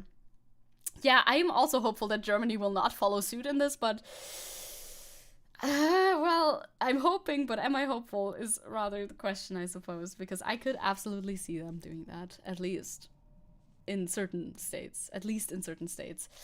And 5, reject all forms of terror, hate, discrimination, and harassment of members of the Jewish community. Good again. That would be, once again, a good post. Just scratch number 4. In this case, 3 out of 4. 3 out of 4 is still pretty bad. Yeah, it's like, I wish Israel would just leave us all the hell alone. My girlfriend's ancestors did not die for this, right? Right? Exactly. Like, this is spitting in the face of all Jewish people who do not support Israel, who would then by this fucking law be called anti-Semitic just because they don't want to support a fucking genocide, dude. Also, yeah, surprise Vosh post on the right. Looking forward to the 3rd Never Criticize Israel resolution, which will presumably include a denunciation of Hitler. So anyone voting for the right to criticize Israel can be called pro-Hitler. Listen to Vosh. Listen to Vosh. It's such a tiring debate. Yes, anti-Zionism can be anti-Semitism, but no being critical of Israel's state is not necessarily anti-Semitism. Yeah, exactly. Like, same thing with people calling out certain members who, like, of communities who go to pro-Palestine protests. Yeah, there will be people in there sometimes who are actually anti-Semitic. It happens. I don't think it's the majority. I really don't believe so. I don't believe the majority of people who go to these protests are anti-Semitic, not at all. But yeah, there will be people in there, and we, of course, do not associate with them. But that's the only thing that people ever point to in these cases, right? You crossed the threshold. Keep them. Don't redeem them right now. Get your big points for when things work again. They saw the thing. They saw the thing where some homophobes are gay secretly and went, you know what? Except, like, you can't be secretly Jewish without your own knowledge. Yeah, that's not quite how it works. But yeah. I see the vision. Oh boy. That's that. Another one, there's a thread on it from Jewish Voices for Peace, because obviously they are the group that is the most affected by this ruling, since they are in fact Jewish and anti-Zionist. We're proud anti-Zionist at Jewish Voice for Peace, but what is Zionism and why are we opposed to it? You know, a little TLDR thread, because why not? We can do a refresher. What is Zionism? Why are we anti-Zionists? Zionism in the words of its founders, is an explicitly colonial ideology. Zionism is a 19th century political ideology that claimed Jewish safety required a Jewish-only nation state. The Zionist movement emphasized their ideology as a response to centuries of anti-Semitic persecution against Jews across Europe.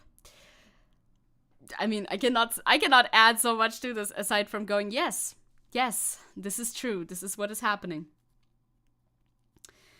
In 1948, Zionist militias established a Jewish state on Palestinian land, instituted a military occupation over Palestinians, and mandated a system of Jewish legal supremacy, apartheid. For 75 years, Zionism has been used to justify massacres of Palestinians by the Israeli military, the destruction of ancient villages and olive groves, and a military occupation that separates families from each other with checkpoints and walls. That is, in fact, all that Zionism has amounted to. Like, whatever it might have been in its idea at the conception, they say it's already colonial in its conception. I feel like there could potentially be an idea of Zionism that's not colonial, but not really, I guess. In its execution, it's undoubtedly colonial and, well, no good. Don't be fooled by claims that Zionism is a movement for Jewish self-determination. It never was. Despite hardship, diaspora Jews created thriving communities, cultural practices, and histories. Exactly. Again, I love saying exactly. Exactly is my favorite thing to say, I think. It's very affirming. Exactly. The thing we need to do for Jewish people is not make sure that Israel is doing really well. I think the thing that we need to do for Jewish people is make sure that there's regulations and laws in place in order to ensure their safety in whichever country they're in. Like, it can't be the solution to make Israel the only safe place for Jewish people, obviously, right? There's Jewish communities all around the world, like in Germany, like in the United States, and they should be there, and they should be allowed to live there and live there without fear of discrimination or anything like that. That's the thing that we need to focus on if we actually care about Jewish people and anti-Semitism, right? Yeah, not in the current, with the Zionism, not in the current geopolitical climate, maybe one day. Pinot saying, what really makes me mad is the widespread anti-Semitism in Europe, even after World War II. No wonder all the Jews eventually left for Israel. Like, yeah, we have an anti-Semitism problem, right? Like, everybody on the left knows this and agrees with this as well. Everybody's aware of it, and we need to fight it. That's the only way we can make we can actually make strides against anti-Semitism, is fighting the anti-Semitism that's coming predominantly from the right, especially here. So we should start there, I think, and not focus on people who are anti-Zionist, as in anti the state of Israel, as in anti-genocide. I feel like that is not the place to start. Surprise! This. As long as Zionism has existed, there were Jews standing in opposition to it. From the Jewish Labor Bund to Albert Einstein and Hannah Arendt, from Hayo Mayer to Judith Butler. In 2019, Zecke, Chicago became the first anti-Zionist synagogue in the US. Not only did these Jews oppose Zionism because of its required dispossession of Palestinian people, they saw Zionism as a false promise. They rejected the idea that Jewish freedom from anti-Semitism must be confined to finding power in a militarized state. Again, 100% on board. That's not gonna help people who are elsewhere around the world, and it might not even help people who are over there. The hate will still be there. Bundism was actually pretty base. I know very little about it. I would like to learn more, I think. Yeah, definitely not an ethno-state. An ethno-state is not the solution. I agree. Isabel was saying we have to keep remembering we can't let our Palestinian and Jewish comrades be torn apart by these Zionists and fascists. We must give them a world to live in and explore and be happy alongside each other. Yep. Like, no ethno-states. No ethno-states is a pretty good place to start. Giving them a state alone will otherwise will otherize them and make them hate us. Well, yeah, potentially. Ethno-states, never a good idea. In my opinion. Last tweet, by the way. Radical opinion. Anti-Zionism and anti-colonial and that is not, I read a wrong word and got real confused. Anti-Zionism is anti-colonial and anti-imperialist. We must lead with this framing if we wish to dismantle Zionism. Only by seeing Zionism for what it is can we claim any solidarity with others. Good thread. Amazing thread. Thank you for the thread. Dangerous thread to post. So now this was posted before the ruling made in court, right? So dangerous thread to post now in retrospect, but good thread to post. I honestly, yes, please. What's so tiring with the part of the German left that strongly supports Zionism? Like, what, are you pro ethno-state suddenly, huh? Exactly. I can't understand, and I see it a lot on Twitter. People who are just like vehemently pro-Israel, but they're also supposedly leftists. I feel like those two ideas cannot coexist at the same time, but somehow they manage it. It's just, it boggles my mind, dude. I can't wrap my mind around it, honestly. Blank saying, yes, that starving Palestinian child was a major asset of global anti-Semitism. Bombing it has surely made the world safer for Jews. Once again. Die antideutsche Linke ist was Wahnwitzigstes, says Nessie. Also, by the way, can you try and keep your chat mostly English as well, please? That would be nice. I mean, obviously I understand German and everything, and there's a bunch of Germans here, but it would be good, I think, to keep chat mostly English. Thank you very much.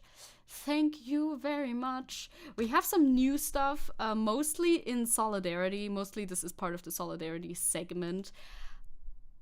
But also I have criticisms, especially for the first one, a little bit. Good. Oh, this is this link. I thought I thought I covered the how anti-German of me. I thought I put the other link, but it doesn't matter. Okay, I'm non-German now. No, I made you cry. I can't believe I've done this. I have to see now. I have to go now. See you, round friendo. See you. You got de-Germanized. Happens, doesn't it? Happens. I thought I linked the other link, but that's okay. So this was the global strike for Monday, for yesterday, right? Of December 2023. So you may have heard of it, but I'm saying you may because not in fact everybody has heard of it, because I think it was announced like 3 days or 2 days before the actual date of the planned strike, which is a little rough, especially like if you announce it on like Friday evening or something, or Saturday and it's Monday. Usually, it's not that easy to reach anybody else in order to plan for things like this. Not the easiest way to participate in. Generally still a good idea, global strikes, absolutely, hell yes. The only thing that's like my criticism of it, that I've also seen other people talk about just the same way, like my friends, etc., is that it's just super short notice. And I understand the urgency of the matter. Obviously, it's extremely urgent. It has been for 2 months, but that's the thing, right? You need to balance urgency with doability, because you do need a little bit of time to prepare for sort of these sorts of things. I think most people would. In order for most people to be able to participate in something like this, giving people a bit of a longer heads up than 2 days is extremely helpful.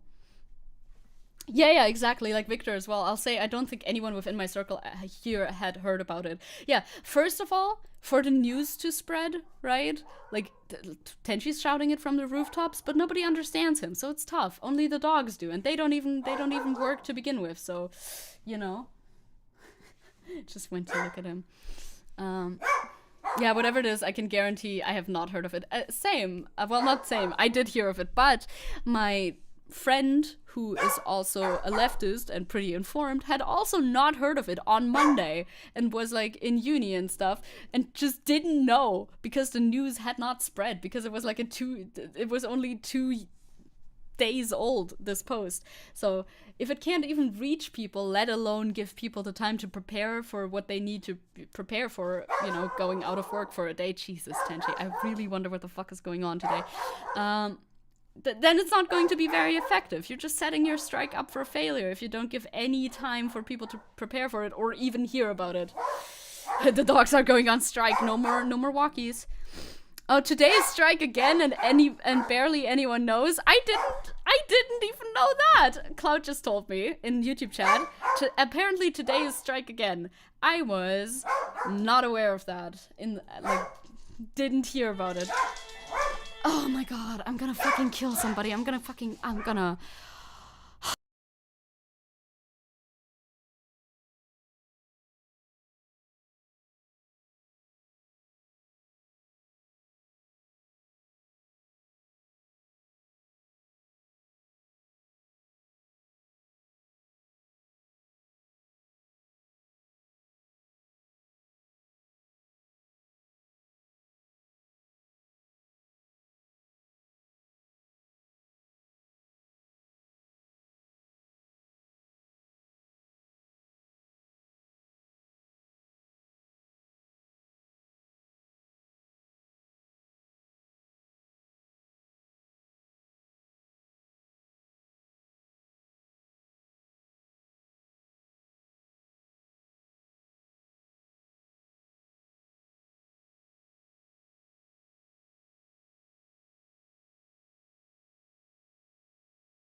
I'm back. I don't know, the doorbell rang. I don't even know at this point what it's for anymore, if it's for anything or anything. I don't even know anymore. Tenji's on my lap though.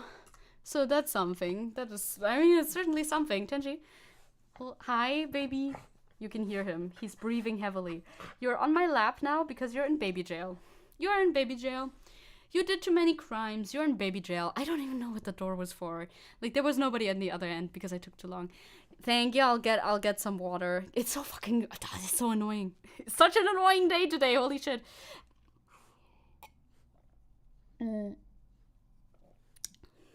Yum. Good water. Things are good, Tenji, okay? Things are good. It's fine. I'm doing positive reinforcement for the both of us. Cloud said, Bisan called for expanding the strike another day on Instagram because the UN does an important vote today. Ah, I see. Yeah, I hadn't heard about that yet at all. Same criticism, I mean, yeah, the same criticism applies. It's hard to hear about these things. Of course, I feel like an extension would have been maybe more doable if it was already more, well, better planned from the start. But, yeah, it's rough. It's gonna be okay. It's just annoying. It's alright, though. Sometimes days are just more annoying than other days, right? Tenj. But on my lap, at least you do not bark. The boy is here. It's boy time. Hello, it's boy time. Hello.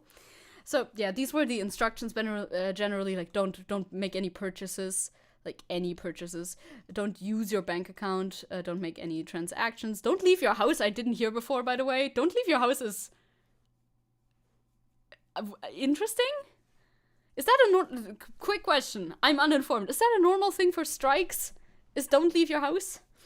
Is that like a normal strike practice? I feel like I've never heard about that. Like, don't leave your house is an idea for that. Is that like normal? I would have to do that anyway because I have a dog, but yeah, but I'm not at my house. What can you do then? Yeah, I don't know. That's interesting. Like I'm sure you can go for a walk. Maybe it's just like don't go to work, but they wrote it differently. They also said like deactivate Facebook and Instagram accounts. I hadn't seen this tweet before yet either. Yeah, I don't think it's normal strike practice, right? I thought so too, but I'm not so sure about that. I'm Anita. Isabel wins. Isabel doesn't need to leave her house to begin with. Oh yeah, you're still in the bean clinic. That's true. But also like deactivate your these accounts, but also tweet using the hashtag. So it's like, okay, so Twitter is then you're still gonna do Twitter. I mean, it's so like the first 2 points are very valid, and that's strike practice. This post also doesn't say anything about not, well, I mean, I guess it's included in don't leave your house is don't go to work, but I feel like I would have just wrote don't go to work or like don't go to work or school instead of don't leave your house. That just sounds kind of weird, but I think that's maybe what they meant. Yeah, the idea is to shut the world down and turn it quiet instead of loudly protesting, maybe because organizing protests isn't possible on short notice like that. Yeah, I guess that's the idea, right? But I feel like it kind of failed a little bit in its inception with the planning and everything, and that's a fucking bummer, dude. Because especially for something like this, when you're like trying to turn the world quiet, it's good when a lot of people know about it. It is preferable that most people know about it so that people can actually do it. Surprise, once again. Yeah. Hi, Ronnie. Hello. We're talking about the strike on Monday and apparently the strike extension on Tuesday, which I didn't know about beforehand. Yeah, strikes like that need massive organization. Well, I mean, it was an honest attempt. I think it was an honest attempt because I mean it was started by Bisan and Motez, right? So it was like an honest call for action. It just failed in its planning stage by not having a planning stage. And that's also understandable to a certain degree. Again, we looked, I mentioned it before, there's a huge urgency to this, and there's not like a lot of time for the people in Gaza to like allocate to certain things. But I think in this case you should have tried to take the time instead, in order to make it actually effective, and not just, the way that it turned out this time, I'm back. Worked as a tech support for my mom. Good. No, it's about deactivation and stuff, but it doesn't, I don't have a Facebook account anyway. I do have an Instagram account, but I don't really use it. But it's for if Twitter dies, generally. It was supposed to be like a deactivation for one day. But yeah, it seemed a little hopelessly optimistic. I think so too. But like I said, I understand why it seemed like that. It's just a bummer. It's just a bummer that is how it happened, basically. Let's move on to the next post of solidarity, yes? Nessie's saying is the problem that such obvious failures only demobilize. If anyone that tried to participate and nothing happened, at worst they get punished and never participate again. I can see that as well. Yeah, generally it's like there's a problem with that. Yeah, if it's like the only way that you communicate, it wasn't like about deleting. I think it was just deactivating. I don't really know how that works with Instagram and Facebook. I don't really know how it works. But yeah, I see your point 100%, Nessie, which is a huge bummer because, of course, if you tried your best to participate in this and you fail to see any results and you fail to see even your leftist friends participate in it because they just simply did not hear of it because it was posted 2 days ago and didn't have time to spread around yet, it's definitely going to be a little bit demoralizing, yeah. Leftists should not play around with the livelihood of people when calling for strikes. Like their Uno cards is what Nessie's saying. Yeah, I understand the sentiment for sure, especially when you have to walk out of work on short notice. That can definitely I was gonna say that can definitely get you fired, but also just supporting Palestine can get you fired depending on where you work. So it's rough out there anyway. But once again, I see the reasons as to why it panned out like this, and I'm not gonna condemn it too much, especially because it was called for by Bisan, as far as I know, right? That's where it came from, I think, like from actual people on the ground. So it's like I can hardly condemn them for doing it, right? Bless you, Tenshi. He did a little sneeze. But yeah, I also see how it's just not doable for a lot of people. Yeah, if you could just walk out, that will get you fired or an Abmahnung. There's more positive things in our new segment about Palestine. Thank you. I have to stretch around Tenshi now in order to be able to type anything. You are an additional difficulty, but I can pet Tenshi now. So that's great for me personally. Yeah, Crow has the KGB on his ass. I mean, obviously. You gotta use 5 VPNs in order to get through. This has been going on, I guess you could say, for a while now. You've heard of this, I'm sure. When Gaza lost phone connection and internet connection under Israeli attack, this activist found a way to get Palestinians back online. You've heard about the eSIMs. I'm sure you've heard about the eSIMs. A stretchy would be a good redeem, I guess. I need to, find hand stretches or get somebody to send me their hand stretches, because I don't know what I do when I stretch. It's just nothing. I don't know if it's effective. Probably not. And then maybe we could make that a redeem or something like that. Yeah, this is a CNN article.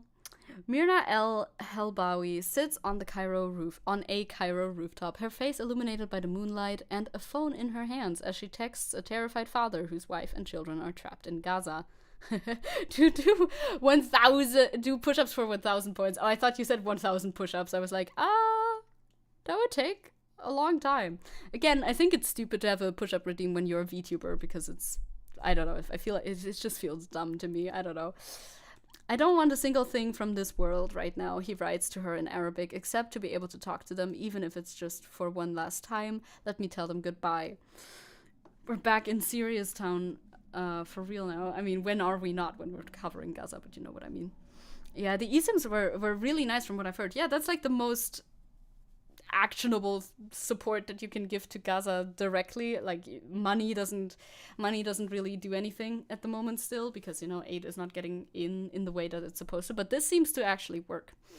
El Helbawi, more than 200 miles away, can't shield his family from the Israeli missiles raining down, but she can provide them with the chance to say one more I love you. What's ad time? Ad time means I play an ad. 30-second ad upon redemption. Dumb, but there it is. The Egyptian writer and activist is the founder of Connecting Gaza, a grassroots initiative that uses eSIMs, or virtual SIM cards, to help Palestinians skirt telecommunication blackouts amid Israeli airstrikes across the territory. El Helbawi, along with a small group of volunteers and a legion of international donors, says they've restored telephone and internet connection to more than 200,000 Palestinians in Gaza and will continue the effort until the devastating war between Israel and Hamas is over. Again, not my favorite wording. I point it out every time I see it. Not my favorite. Not a good wording. Wouldn't call it that, but yeah, we know what they mean by that. And in general, money doesn't help Gazans much in the current situation. Exactly. Not much you can buy with them there. Yeah, no, like there's no fucking food there. So what are you gonna do with $20? Nothing. The right to telephone and internet access is a basic human right, just as important as food and water, El Habawi, 31, told CNN. Without the ability to communicate, Palestinian civilians caught in the line of fire are unable to check on each other or call for help. Emergency and medical workers can't coordinate their responses, and journalists can't document atrocities on the ground, including possible war crimes, she says. This is exactly the reason. The fact that they have internet access is why we even get reports from on the ground and why we know how bad things actually are, right? Gee, I sure hope some furry hackers are watching this whole situation closely, especially Israel, mayhaps, maybe. Perhaps. The furry hackers out there were signaling. Just as important as food and water, and just as deprived of by the IDF IOF in Gaza. Yep, basically they are making sure they're getting none of their essentials. Like the whole list is completely axed. After all this pain, they can't even share their grief with the world or scream for people to demand a ceasefire. They have to endure bombardment and attacks in absolute silence, El Helbawi said. It's like being murdered while someone is putting a hand over your mouth, so you can't even scream for help. Very on point. Gaza falls silent. El Helbawi, like millions of others, has been anxiously watching the war unfold since October 7, when Hamas launched a brazen attack in Israel, killing 1,200 people and taking more than 240 others hostage, as we know. As we've read about many times, and we'll read in every article covering it again. I mean, to be fair, you do have to write these articles as though somebody was reading about it for the first time, I suppose. Not the springlock suit analogy, Isabel, no way. Israel responded by imposing a siege and launching deadly airstrikes across Gaza, destroying homes, schools, and hospitals in the densely populated territory. An estimated 15,200 Palestinians, 70 of whom are women and children, have so far been killed in the attacks. The number is rising. It's not stopping. News sources stop mentioning the October 7th attack when talking about Gaza Challenge. Impossible. I mean, I feel like it makes sense to mention, though, to be fair. It is annoying to read for the millionth time if you read these a lot, but it's fair enough to mention. Since, you know, it did start. The like, current genocide from Israel began after that, in response to that, I guess. And 40,000 others wounded, according to the Palestinian Ministry of Health, which draws its figure from sources in Hamas-run Gaza.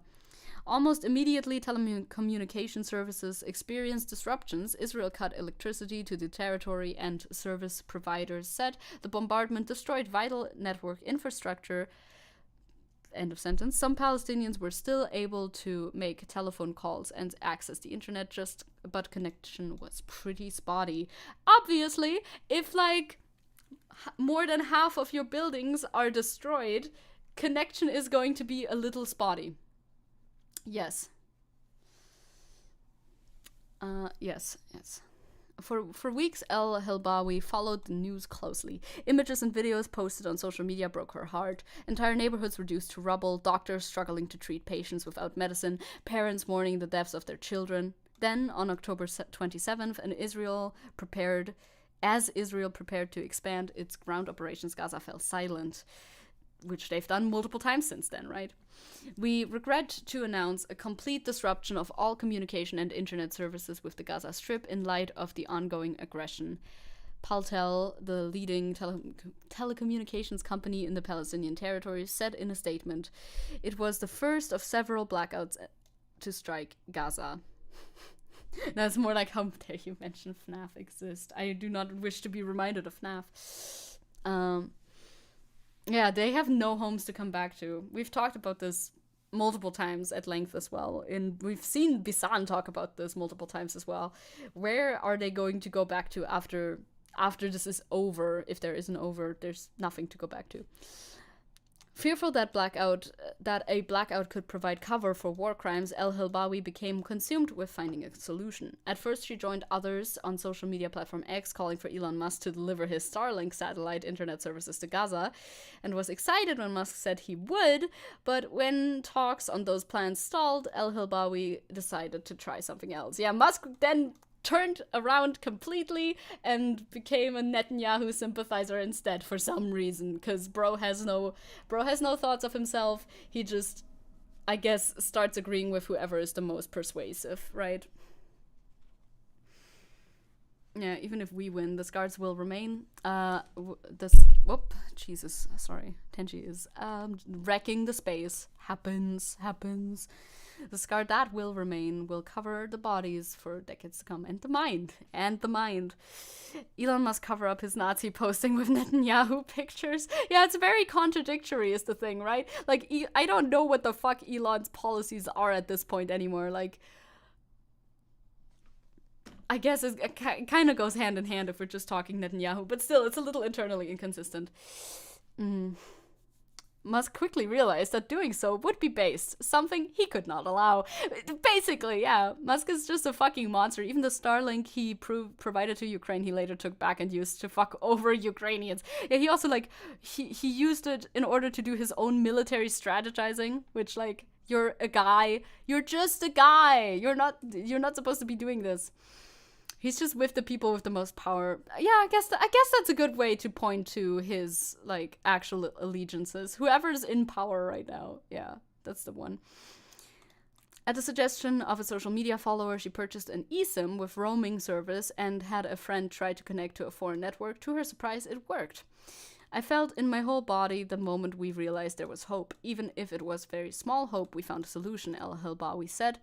It was the light at the end of a very dark tunnel. Within 24 hours, she posted on X and Instagram asking followers who wanted to help with restore telephone and internet for Palestinians to donate eSIMs by purchasing them online and sending her the QR codes.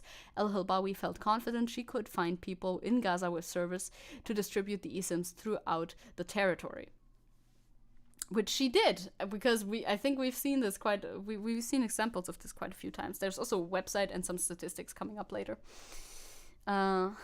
Someone that inherits an emerald mine surely knows how to wage a defensive war. Elon probably. Yeah, he's like, yeah, no. I should know. I have the knowledge to do this. Elon should definitely be deplatformed, but I don't think it'll happen anytime soon. Giving voices to victims. As El Helbawi began executing her plan, Ahmed El Madoun was in Gaza struggling with how to report on the war without telephone or internet service. As one of the few journalists on the ground, El Madoun felt obligated to keep the world informed on the latest news, sharing photos, videos of the aftermath on social media. It is a significant responsibility, El Madoun, 27, told CNN. People here are dying in silence and no one can hear them. We are the voice of these victims. exactly. Yeah, his asset seized. They should check his hard drives, I think. Yeah, 27, right? Like, these people are still in their fucking 20s, dude. It's fucking sad. He also worried about his family, who were displaced throughout Gaza and could not be reached. More than 40 of his relatives were killed in airstrikes, Al-Madoun said. Gaza was incredibly isolated, with only fear present. We were alone, very alone, he said. We couldn't reach our families or inquire about them, and the airstrikes were incredibly intense. Even the ambulance and emergency teams couldn't determine the location of the bombings or reach the injured. Because they would be shot, as we know. Ambulances, they are targets for Israel. Not a surprise. Yeah, his whole life is the conflict. I mean, I've seen many posts like that where people describe their age in different like attacks from Israel on Gaza. So it's harrowing, unimaginable for people who don't live it. Yeah, exactly. Yeah, like same wavelength. Yeah. Amidst his fear, Al-Madoun managed to access the internet using an Israeli SIM card before it was blocked. In that time, he posted an X asking, "Someone told me about an eSIM, who?" Minutes later, El-Helbawi saw his question and responded, me, send me a message urgently. El-Helbawi quickly gave Al-Madoun an eSIM QR code and helped reconnect him to the internet. I don't know how eSIMs work, by the way. Not like, I mean, kind of I do, but like not. I've never worked with an eSIM or something. I find it fascinating that it works like that, making him the first person in Gaza to get online. At that moment, Connecting Gaza was born. The solution goes viral.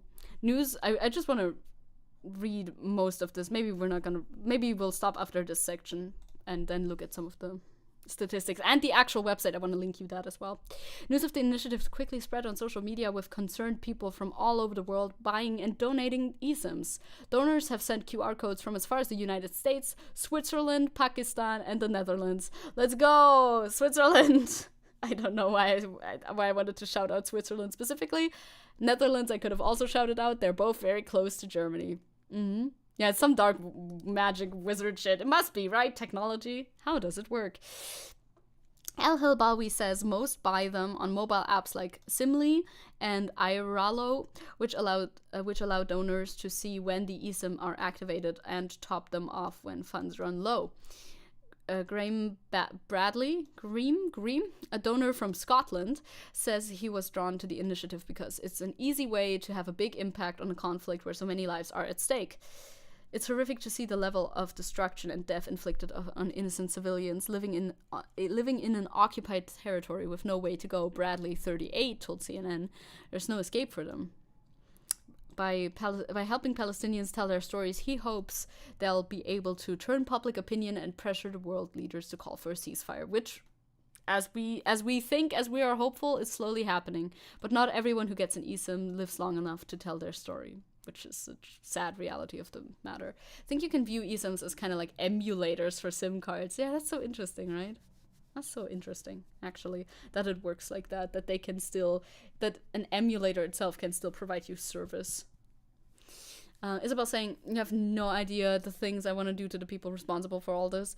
Stuff that would make the Punisher look like a saint. All those poor civilians and children and families. Yeah, I mean, it makes sense that this sparks rage, I think. It makes a lot of sense.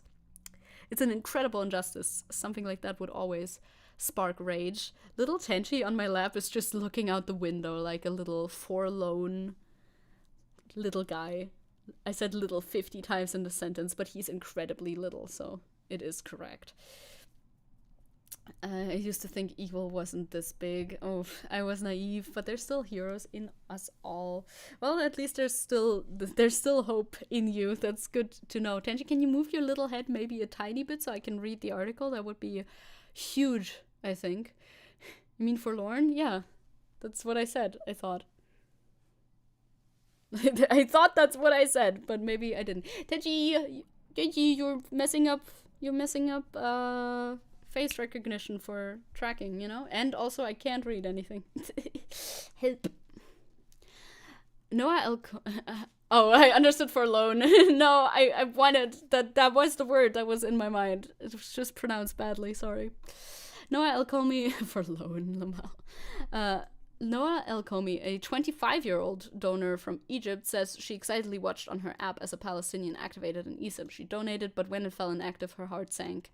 She shared the concerns with El Helbawi, who told her, "You never know what happens," El Komi recalled. "I understood what she said. Maybe the first one who took it is gone. Maybe they got killed. This is the reality of it, as sad as it is. Every minute counts, and you don't know how long they are staying," El Komi said. Very, very true. Palestine news just blue screens my brain right now. I still can't fully understand how awful Gazans are being treated.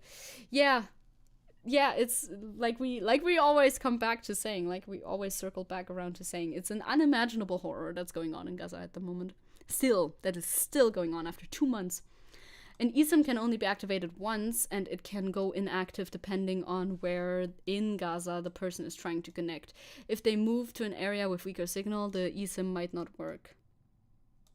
It says, "This gave me a little bit of hope, but at the same time it made me start imagining, what would the people be going through? Where are they now?" El Kumi said. "I started feeling as if I know them personally." Yeah, that'll connect you, you know? You're like connected to one eSIM specifically. That'll make you feel a bit more connected, right?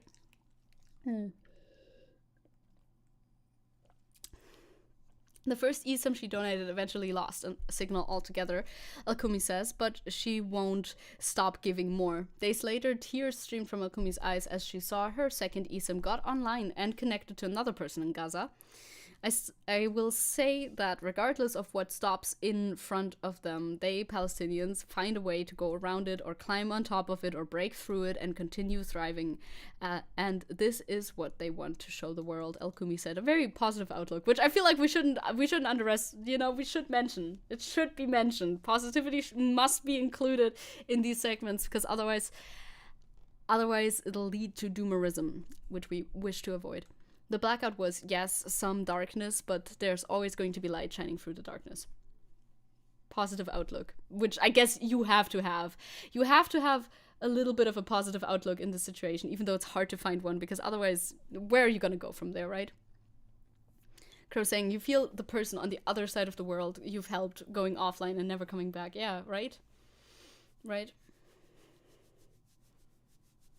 To Mark Strong's, to quote Mark Strong's character in 1917, it doesn't do to dwell on it. Yeah, right? Like, talk about it, be aware of it, but don't get lost in the misery, you know? You know what I'm trying to say? You're picking up what I'm putting down? Getting lost in the misery is not going to help anybody.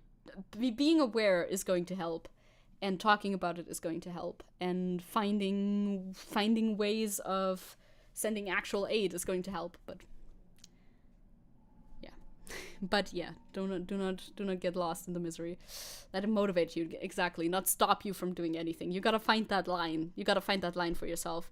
This is a tweet with a few statistics on the eSIMs as well, tweeted by her, as we've just read about. Your week of giving has just begun.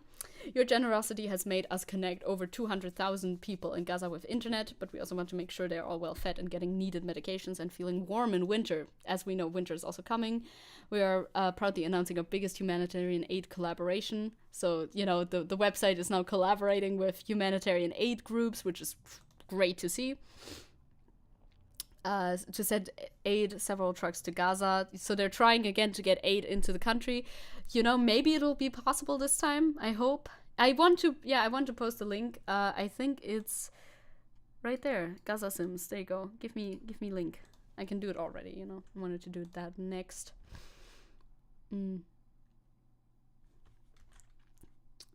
Give you link. Here, have link. Have link for pinning if you wish. There's also additional info on this website. Like there's a whole walkthrough, I think, on how to do it on this website. So if you are able to do so, if you have the funds to do so, you can find out how to do it on this website. That's the article. That's the post. Yeah, with thermals and everything for the winter, which they do need to start preparing for. Hi, Eva Neko. Hello. They're saying, as we made sure that your eSIM donation has reached people in Gaza at the right time, we will make sure this donation will be at Rafah crossing to Gaza as soon as possible. You will see photos and videos of connecting Gaza trucks over to Palestine. I hope so. I hope they can make it work, because it hasn't been working. It hasn't been possible for a long time to get aid into Gaza, so that would be good. Yeah, the website is here. As you can see, it's all detailed. You can find all the information that you need if you are able to support. I wonder if I can close some of these tabs that I still have open. You can't see them, so they're not in your way, but they're in my way. I have Tenchi on my lap, like in real life. He's actually on my lap because he's been a naughty boy today. He's in baby jail because he has been a naughty boy by barking a lot. little guy. On the naughty or nice list. The naughty or nice list is coming up, Tenchi, this week. You should prepare for that, Tenchi. By being extra nice. It's how you should prepare for that. Thank you very much. This has been posted recently as well by Angel Tail, I'm pretty sure. Very despicable post. Oh, go back into the correct thing. Tenchi was defending his home. Yeah, against nothing, though. He was defending it against absolutely no threat whatsoever. Is the problem of the matter. That's the problem. That's the baby problem that he has. Defending his home against nothing. What is worse? Gay baby jail or straight baby jail? I would like to assume both baby jails are not so bad. But we're, of course, in gay baby jail. So I would say ours is better. Straight baby jail is worse.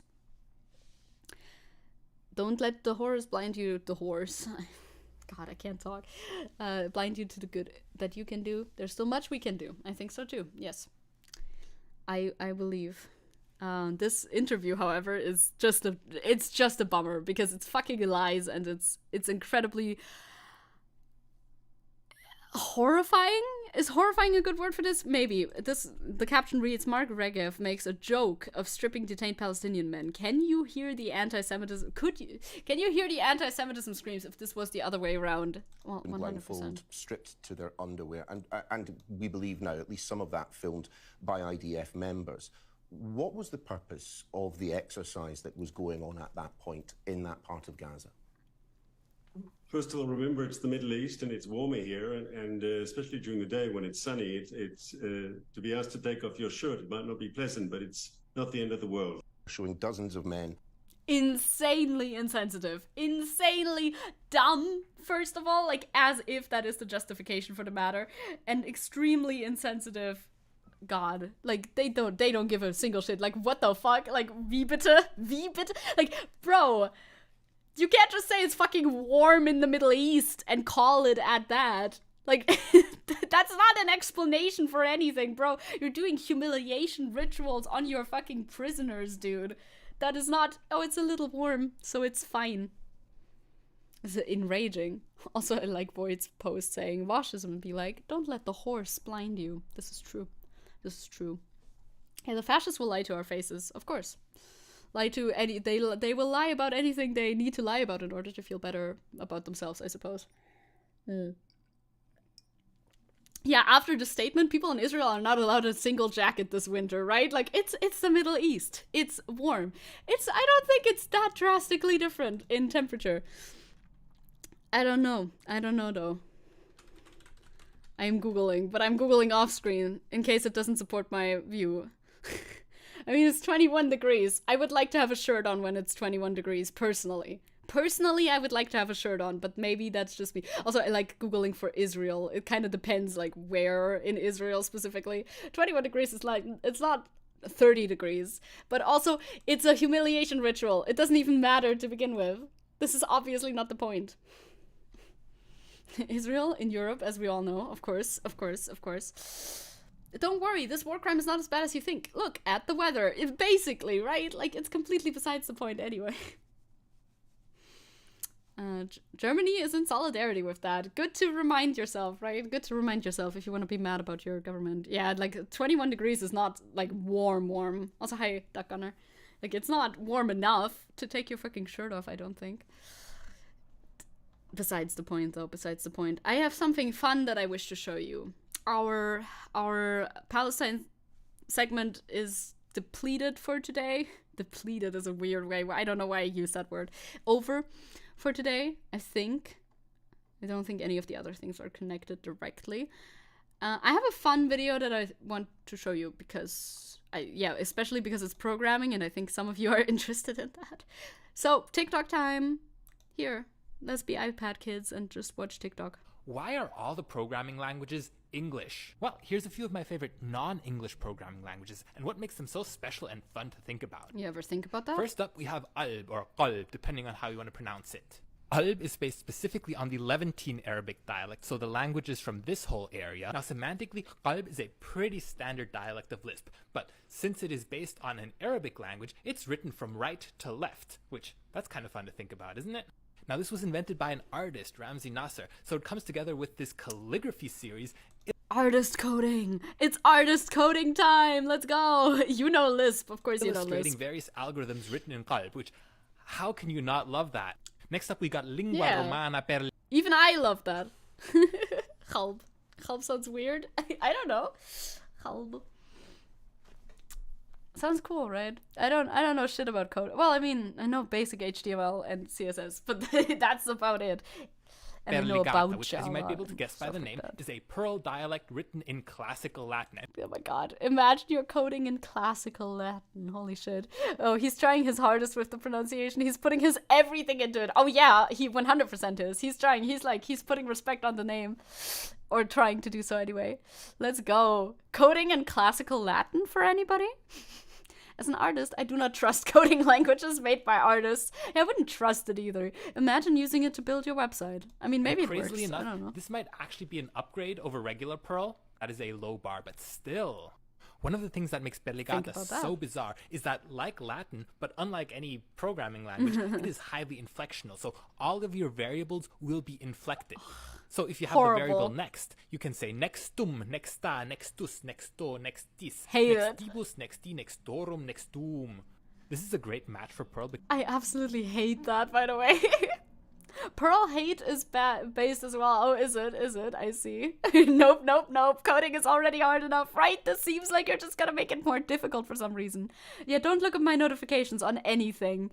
I have 99 plus notifications on everything. Except because my emails. Those distinctions already exist. Just I'm with caught up there. Ugly looking syntax. If you want to think about the English equivalent of this, just imagine that instead of saying user.id, we said user '(s) space ID.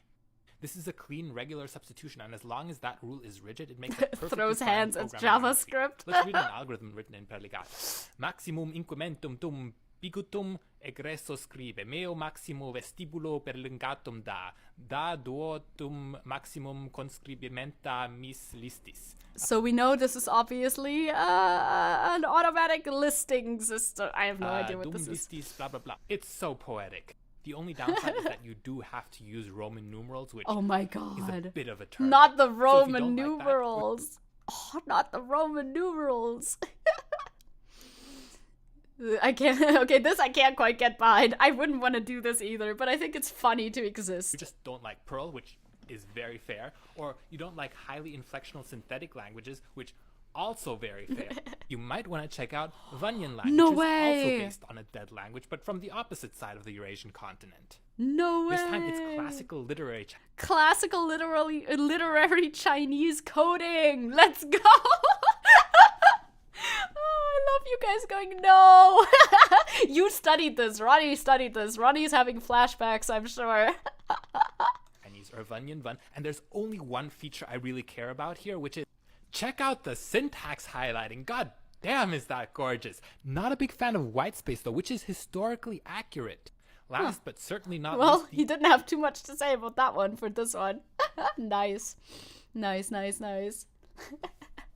I like how that looked like too, though. Very visually nice. I mean, I'm sure he can't read it, so that's why he just skipped over it, as opposed to the Latin one where he could, in fact, read it.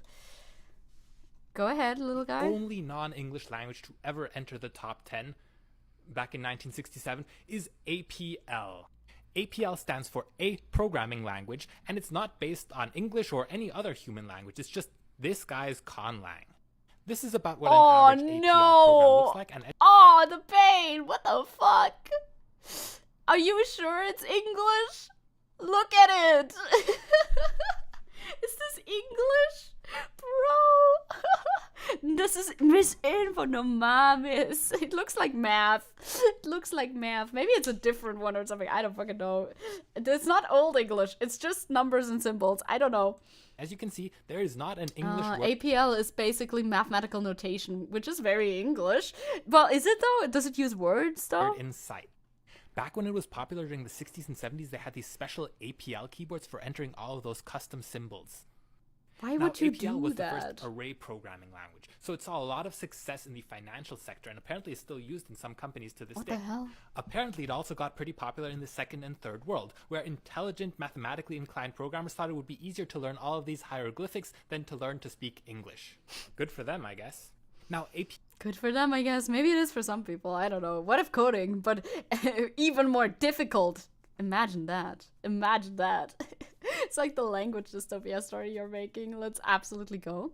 It's not English, but it has a very strong cultural connection to the West. Yeah. But like, I think he's only talking about like the language in the thing. Like, yeah, it can be American or whatever, but it's only about the actual like words or not words being used. APL and its successors like J, BQN, or most recently Weewa are cult classics. People keep coming back to them for things like code golf or to invent brand new, even weirder languages. And honestly, that's just iconic. I have no idea what this code does, but I love it so much. Another one of those APL. I think I'm fine. I'm gonna start coding in Uwu. Doesn't that exist? I thought I heard about that. Children languages, J, takes its linguistic metaphor super seriously. They have nouns, verbs, which are functions, modifiers like adverbs, which modify a verb, or conjunctions, copulas, punctuation. Now, I don't think I'm ever going to do serious programming in an array programming language, but whenever I see stuff like this, I remember that quote that it's better to be wrong in an interesting way than to be right in a boring way. I'm probably misquoting that, but I just want to finish off by saying that there's so much lovely stuff hiding out in all of these super obscure programming languages. And I just want to say to those languages and their creators that I appreciate you. And after viewing this, hopefully you do too. I guess I do. Maybe. Maybe. I hate math, says Isabel. I mean, you know, it's useful. It's useful to a certain degree. To a certain degree of difficulty. Math, I feel like, is very useful. APL is fun, says Crow as well, but impossible to understand. I bet. This video I found very nice and interesting. It's like a little palette cleanser. I was interested by it. It piqued my interest.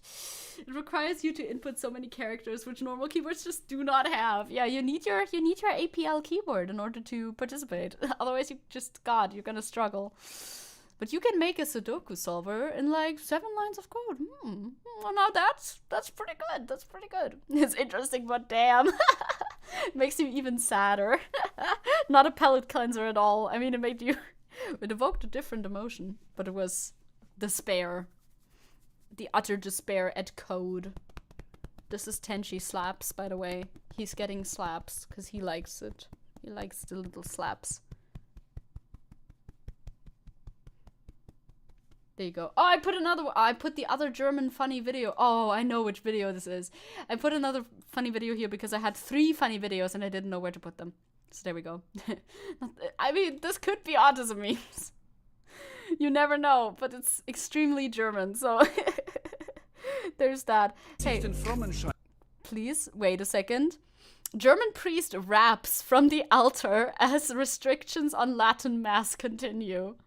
First of all, I didn't know about that. Second of all, Gunter, you have to stop. You smoke too tough. Your swag is too different. Your bars are too fire. They'll excommunicate you. It's a something. Und will sich den Frommenschein darum auch gar nicht geben. Oberflächlich schaut so mancher nur von oben runter. Dabei sind hier in der Kirche alle doch recht munter. Viele sind voll engagiert, nicht nur hier zum Chillen.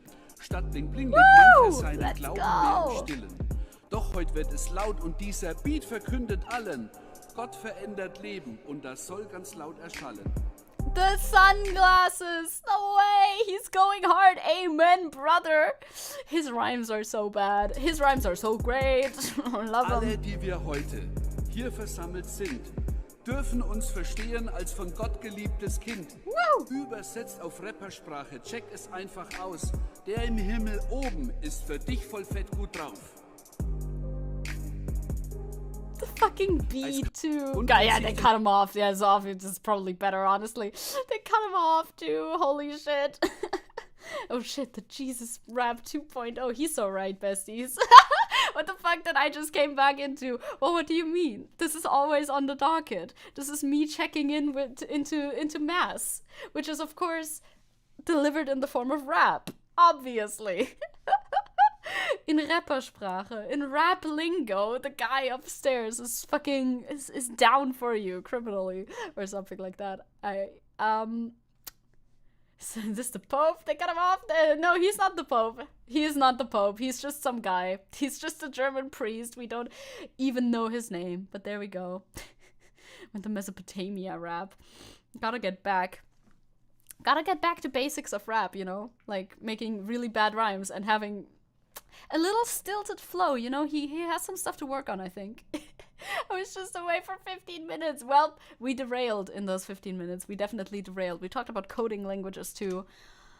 But we're gonna get back into things. I don't want to be back into things. I'm just looking at my boy, who is so sweet, so cute, so little. You're so little. How little are you? You're so little. You're so little. You're so little guy. You want to say something to chat? You can't speak. You speak enough, actually. You speak enough. Yeah, he says. We're getting to Thüringen. Ugh. It's just a tiny little post, though. But it's Thüringen, and I wanted to show it to you because it's local. It's fairly local. It's been around. And also, it's kind of ridiculous. So this is a part of... You can see there's a lot of things are happening immediately.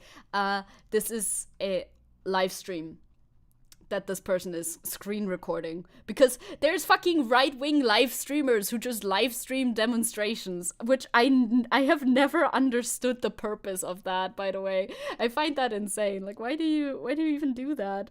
That just helps identify you. That's so weird. Like, why are you doing that?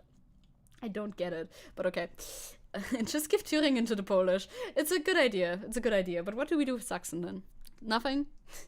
They're documenting their crimes, so POC for us. Yeah, kinda. Like, here it says that a wide range of people, arrangement, Reichsbürger, which are people who think that they are part of a different country that's not even like that they're not citizens of Germany. They're Reichsbürger. It's a different thing. There's a word for it in English that's not coming to me right now. They exist. Those are COVID-19 deniers. Hi, Caesar. Those are COVID-19 deniers, or Schwurbler, Reisberger, and of course Nazis. That one I don't have to translate. Are storming the fucking Christmas market in Gera. 'Cause like, what else would they be doing on their Monday walk that they have? You know, a lot of German cities have this, where the Nazis walk around on Monday and act like they own the place. War on Christmas? I don't know why they wanted to fucking run into the Christmas market. I'm not sure. Because that's their usual route, maybe, and now they can't go there anymore because the Christmas market is there? Fucking sad, dude. Anyway, here's the clip. You can see a lot is happening here. And the police, dude! What's the police even doing? The police doesn't even have their... That's so funny too, because like if we were there, if like God forbid if Antifa was there, the fucking police would be decked out in riot gear from the beginning anyway, and they would be there would be a fuck ton more of them there as well. But because this is so regular and these are their homies, you know, there's just like these few guys, and they don't even put their helmets on. They're just standing there. They don't even put any, like, they have helmets in their fucking hands, and they're like, no, we're just chilling, it's okay. And look, they're just walking. They're just walking. They didn't stop them. They did not stop them. They didn't stop them. They weren't able to do that. that. Are they pro or anti-Christmas, though? I honestly think they don't have a stance on Christmas in particular. I would assume they're pro-Christmas, but they just want to go there. ACAP, hello, good morning. Good morning, Juno, good morning. Yeah, it's crazy. It says here, today the Monday demonstration tried to storm the fairy tale market. Yeah, it's like a fairy tale mix, thing, is whatever.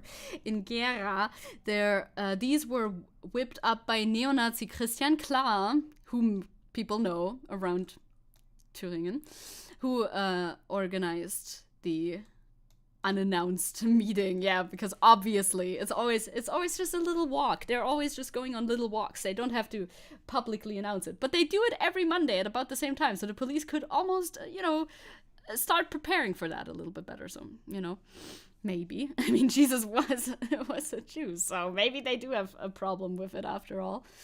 The police was just there to join them. Like, honestly, at the end of this fucking video, they were having their little kerfuffle here, right? Where it looked like they were trying to stop them from walking forward, but then they just turned around and continued walking. Like, how fucking performative. Yeah, there's a lot of flags here. I don't think I know all of them, actually, like, for real. Maybe there might be, I don't know what this one is. Like, do you? And then, of course, there's a black one with, like, white writing on it, but it's mirrored. I don't know what it says. And there's a Thüringen somewhere. I saw a Thüringen flag, I'm pretty sure. Like, little, like, state flags as well. There's a lot of flags here. It's too many. Is that the flag of Hessen? Hessen auf die Eins? I would be surprised. I don't remember our fucking state flags anymore, but yeah, there's a lot of flags here. They're all bullshit. Surprised that they don't have the Russia flag. Sometimes they do, I think, have the Russia flag as well. Yep, crazy. I mean, not super surprised, though, that they just managed to walk through the police here. There was an update 1 hour ago, apparently, too. Okay, that's actually interesting, though, because I don't know if I talked about this at all. Maybe I did, maybe I didn't. I don't know. Hold on, who let the Nordics come in? Who knows? We compared the police reports from the 1st of May and yesterday, December 11th. What we've learned, the alleged attempt is punishable. The actual penetration is subject to scrutiny or something. It's yeah, seems like there's a little bit of a difference here. On the demonstration of the 1st of May, it's like they tried to burst through a barrier created by the police at basically the same spot as well, I'm pretty sure. Because to make sure the breaking through the barrier of the police in order to stop that, there was use of pepper spray as well as batons, police batons, and then there was 250 fucking law proceedings going on because of that, and bundesweite Hausdurchsuchung. Fuck, it's hard to translate this legal shit in my opinion. And search warrants were passed because of this, right? Actual penetration, yes, it's going on and on and on, baby.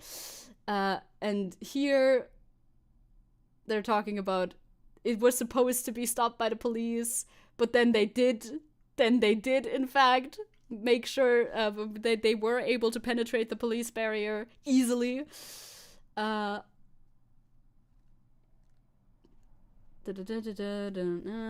ignored the police telling them to step back, so they just walked through. Because they just walked through. And then they're like, if it was actually a crime or not, we don't really know yet. We'll look into it. It's like, bro, calm the fuck down with your fucking hypocrisy. Like, we know it already. We know you're hypocritical as fuck, but Jesus Christ, that's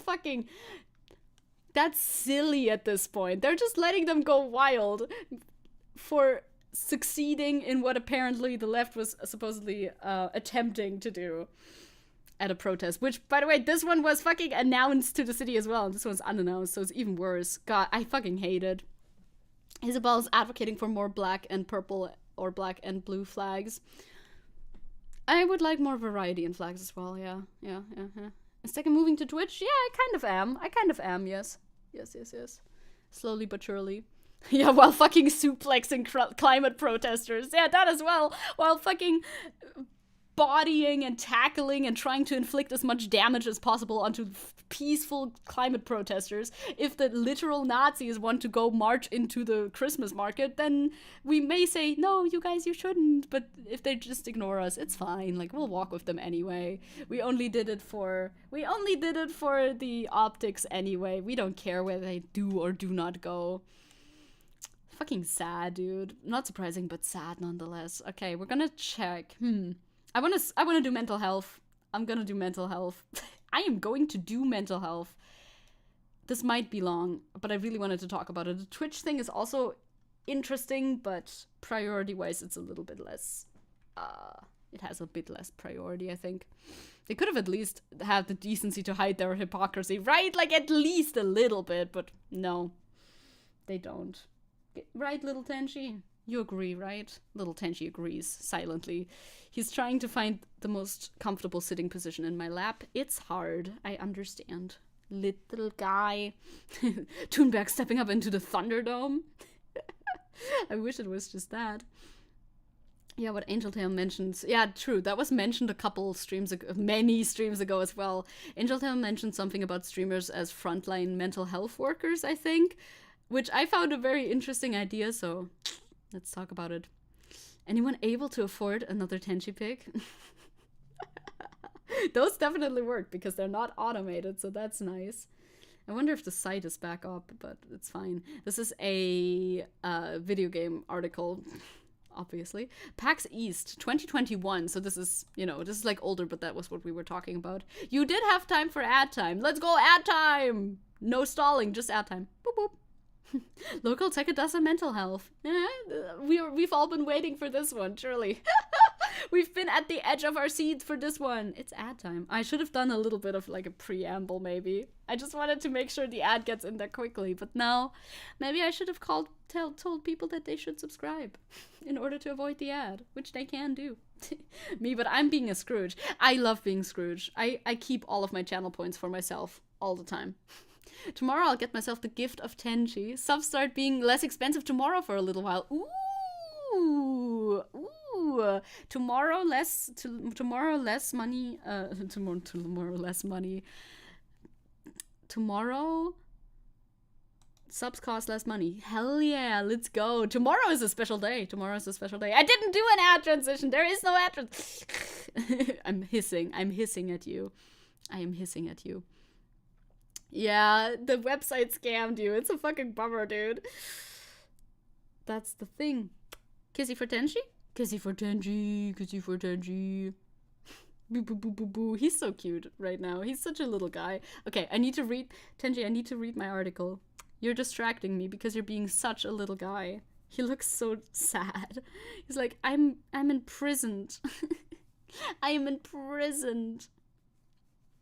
Since PAX East 2021 is virtual again due to that little virus, we should have a drink. Tenchi, do you want some water? He's like, no, not out of this glass. I would never. He only drinks out of a very specific cup that I have tried to illustrate in the animation. The guy. Due to that little virus that's been going around for over a year now. Oh man, old. Imagine being back in 2021. I would rather not.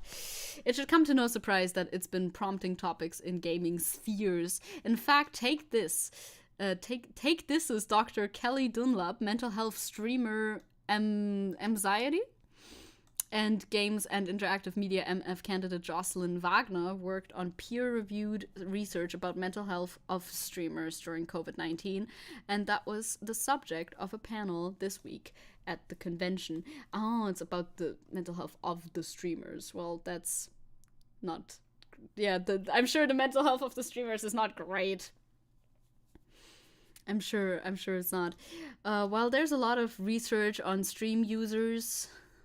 Streamers themselves seem to be much more under-researched. Oh no! You must research us more. It's important. Dunlap noted that at academic conferences, mental health peers often don't even know what Twitch or streamers are.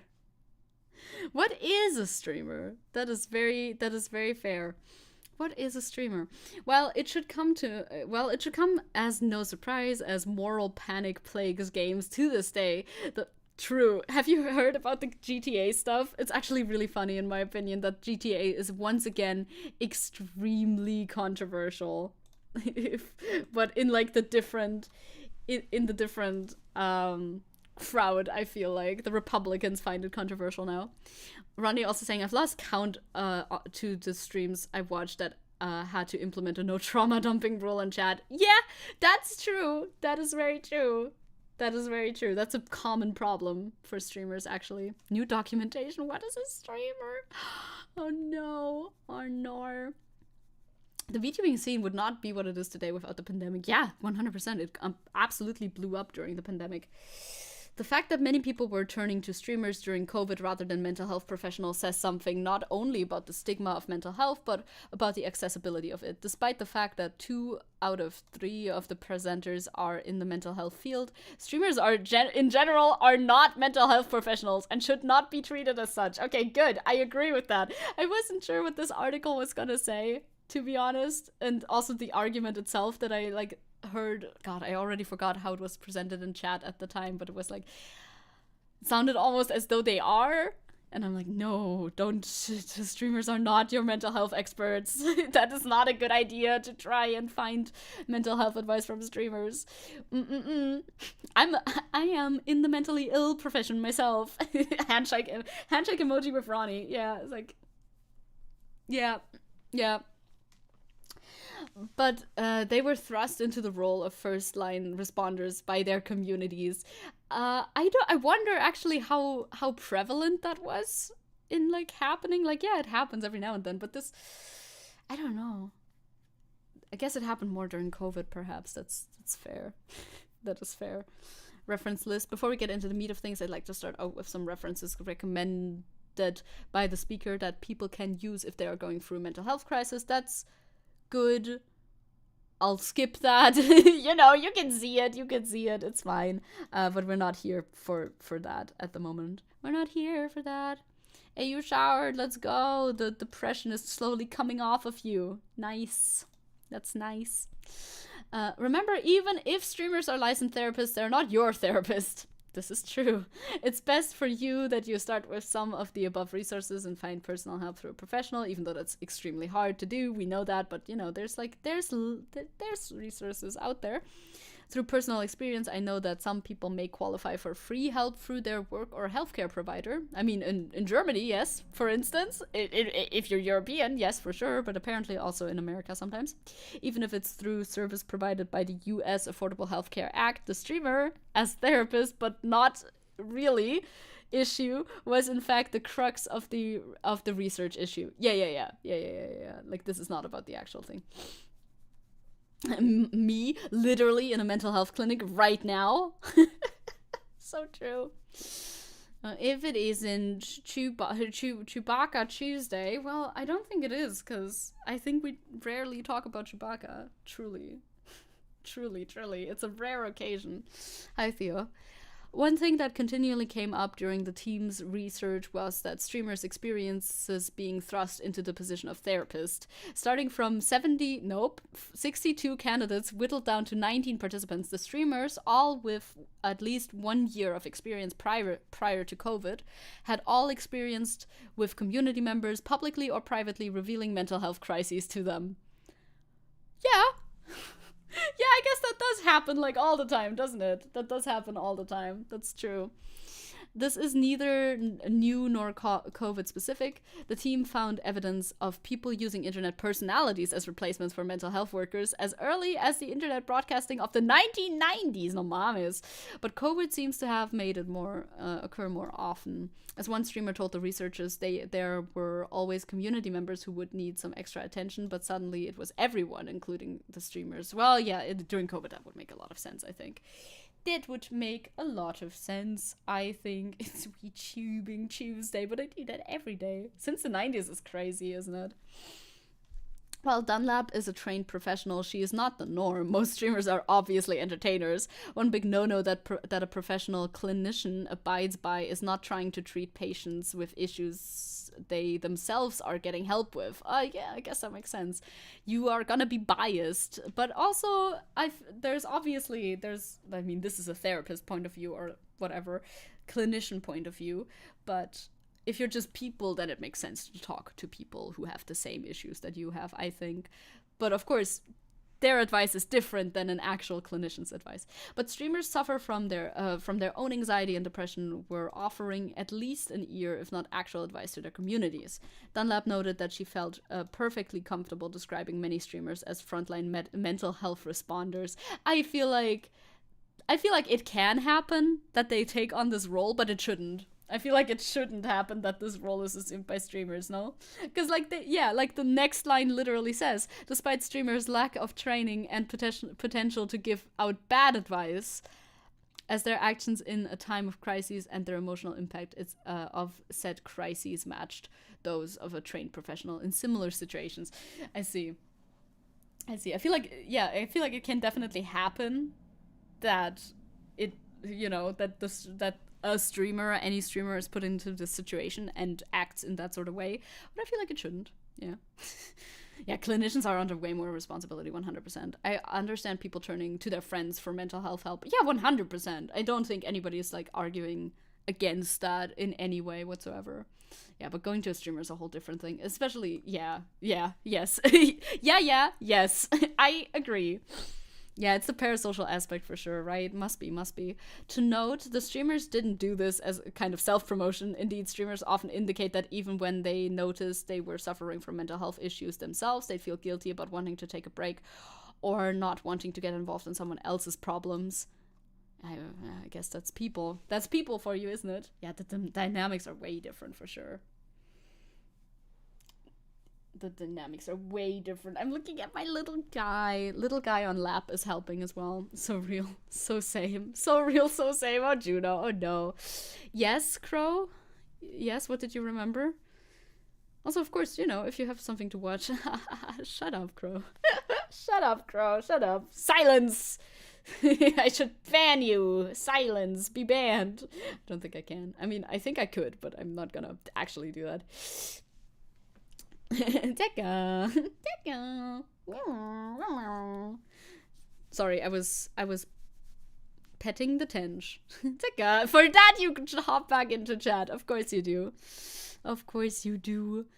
Siska made me more unstable. Made me unstable enough to be here. Need mental health advice, yeah. They also felt that as if they owed it to their communities to become educated and offer some kind of advice. I see that, but also don't do that. Don't. Bad streamers, don't do that. The problem was that many didn't know where to look beyond Google or occasionally contacting one of the researchers themselves due to their reputation as fellow streamers. Yes, I see. Ronnie's gonna tell on me now. Yes. Also, yeah, of course. Hugs going out and everything. Quickly. Ban me? No, don't ban me. You can't ban me. I'm unbannable. While the Twitch Cares page we noted above is available, most streamers didn't know about it. I also do, in fact, not know about it. And one even laughed about its existence. No one seems to trust Twitch to be able to handle anyone's mental health issues. The researchers noted that Twitch is above average in taking mental health seriously, but it's also disheartening that accessing the Twitch Cares page from the homepage, hidden behind 6 submenus, oh Jesus, 6, is about as difficult as finding refund pages on Amazon. If Twitch cares that much, the link should be directly found on the homepage. Yeah, I have never heard about this in my life. Yeah, this is an awful situation to be in. You know the other person is struggling, so not helping them feels bad, but you really should just refer them to an actual mental health professional. Yeah, that's basically the situation, right? That's basically the situation. I mean, you can, of course, if you have any words of wisdom, I feel like offering them is fair enough, but time and place, I suppose. Real. Now, it could be easy to simply let the streamer off the hook. After all, most real celebrities aren't half as accessible as a streamer. They can stay off of social media and still earn the big bucks, while even a major personality may lose about a fifth of their subscribers if absent from their stream for 48 hours, directly affecting their revenue. The whole reason the streamers are paid is that they're really they're really accessible. So time away from their community can be seen as lost content for some users. Yeah, that's like the grind. That's the grind. That is a grind. The not so healthy grind. Both are owned by Bezos after all. Connections. Chris saying, yeah, you should help, but you shouldn't present yourself as someone who should be dependent on for mental help. Yeah, exactly, because it has bad consequences. Yeah, right, because if somebody thinks, oh, I can just go to my streamer for all of this, I don't need to work on it myself or try and seek more actual, like, in-person help or whatever the fuck, then that'll have bad consequences. That's true. Little Tenji is, like, climbing. He's doing so much. Way too much, little guy.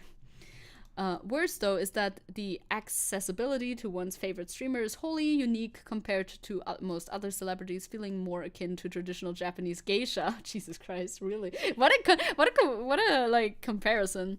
Who were essentially celebrities for personal entertainment rather than to modern movie or music stars. That's an interesting comparison. I don't know about that. This distinction is pretty important, as someone saying this musician saved my life can rarely be as literal when applied to a streamer whom fans can actually directly communicate with. I mean, depends on the size of the streamer too. I'm a what now? Yeah, exactly. I'm like, okay. Interesting comparison. Yeah, I also don't know too much about geisha stuff. Although this can be highly rewarding for the fan, the lack of boundaries can be oppressive, not just for the streamer, but for the entire community.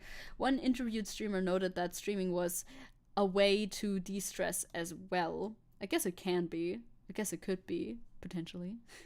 Why did they compare streamers to geishas? Weird comparison, I agree. Like, I see where they're coming from, obviously, but odd. The streamer didn't want to be in charge of making everyone else happy, and a single community member emotionally dumping in chat could bring everyone down regardless of the streamer's hard work to create an upbeat atmosphere. Ain't that the struggle? Ain't that the struggle of life sometimes? I mean, everybody knows this. Depends on, of course, the atmosphere of the stream and everything as well, but yeah, that can always happen. That can always happen. Of course. I know next to nothing about geishas, but the article said so. Said it, so it must be true. Now, this is the real critical thinking that we want to further in this space and community, 100%. Never, Seppo, never. At the end of the day, the pressure to be both community performer and personal therapist is mentally and emotionally draining for streamers. I think you shouldn't even take on the second part. I think you shouldn't even consider being the second part. Like, don't allow yourself to be made into the second part. Just say, like, nah. Just say, like, nah. Have you considered saying, like, nah? There you go. It's disgusting. I miss the good old days when I would pay a streamer to yell and throw slurs at me so I could appreciate my D2D more, my day-to-day more. Yeah, exactly, the good old days. Oh, you had the Tenji picture? No way. The Tenji picture redeem. Do you wish? Yeah, of course you wish. You wish the zoomed out... It's actually a different picture, so his face will be slightly different too, I think. Zoomed out version of the earlier picture. He is shaped. He is shaped in such a way. Why is this his shape? I have questions. I have questions for my little guy. His shape is so funny. He's so baby. Can I put him like slightly behind? Oh, I mean, I don't need to put him behind me. I could just keep it like this as well. Is he pickle shaped? Kind of, yeah. He's so delicate. He is very much so. He is. Cute Tenji. It's the Tenji. He's just chilling. He's just vibing. He's having a great time. Yeah, I'll put him here. That's okay. I'll put him here. That's all right. While about 3 million of the 7 million streamers prior to COVID quit during the first month of the pandemic. What? Really? Anxiety noted that many streamers often talk about burnout and guesses it's quite high in the field. Yeah, I hear that a lot as well. I benefit nothing from this. You are truly selfless. Yeah, you are truly selfless. For real, for real.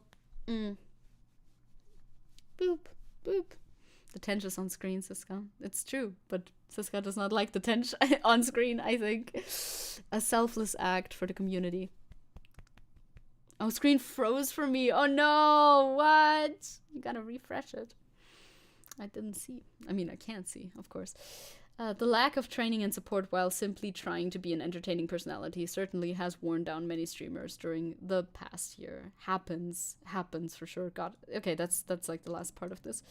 Wishes for the future. That's why people need to be able to find more of a work-life balance, I suppose, or live streaming balance or whatever.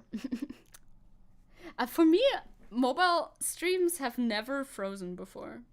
Twitch mobile app streams. I don't know, the app works really well for me, but I can just speak to my personal experience. Zecke can't see you when the screen is frozen. It's true. You should take that moment and run. Anyway, when the streamers were asked what they wanted to address their issues, the first thing was resources. In particular, they wanted it to be easier to connect people with mental health resources and professionals. However, as previously noted, the majority of mental health experts are ignorant of what streaming is. So to say nothing of the issues that streamers go through themselves when acting essentially as non-volunteer hotline workers. That's kind of funny. That's a funny way of putting it. I don't know. Ronnie saying I couldn't stream more than I already do. Believe me, I've tried. Yeah, like not every it's the thing. You gotta find your balance of how long can you do this, and also in balance with the rest of your life. Of course, that depends. I am hidden from her gaze. Yeah, gotta be careful with that. My gaze is very judgmental. Crow's also saying, and also imagine having to depend on streaming for your money, and you need a person to stay and donate so you can buy food, and they start trauma dumping on you. Yeah, right? Like that's the plight of like people who have made it their job but also aren't super big yet. Because like in super big streams, then it's like different once again. But when you depend on like every single person who does donate, you shouldn't, I guess. First of all, like if you're in that level, making it fully dependent on that is just not a very good idea for this very reason. But then it's like, well, I can't really say anything, etc. Yeah. What's worse is that streamers also want something beyond links and hotlines. People often seeking mental health often don't want to be referred elsewhere. I think they put an often too many in there. And I've had people in crisis tell me as much. That's a hard pill to swallow when you're a non-professional suddenly being asked to listen to strangers' very personal suffering when somebody's on the edge of doing something with mortal consequences.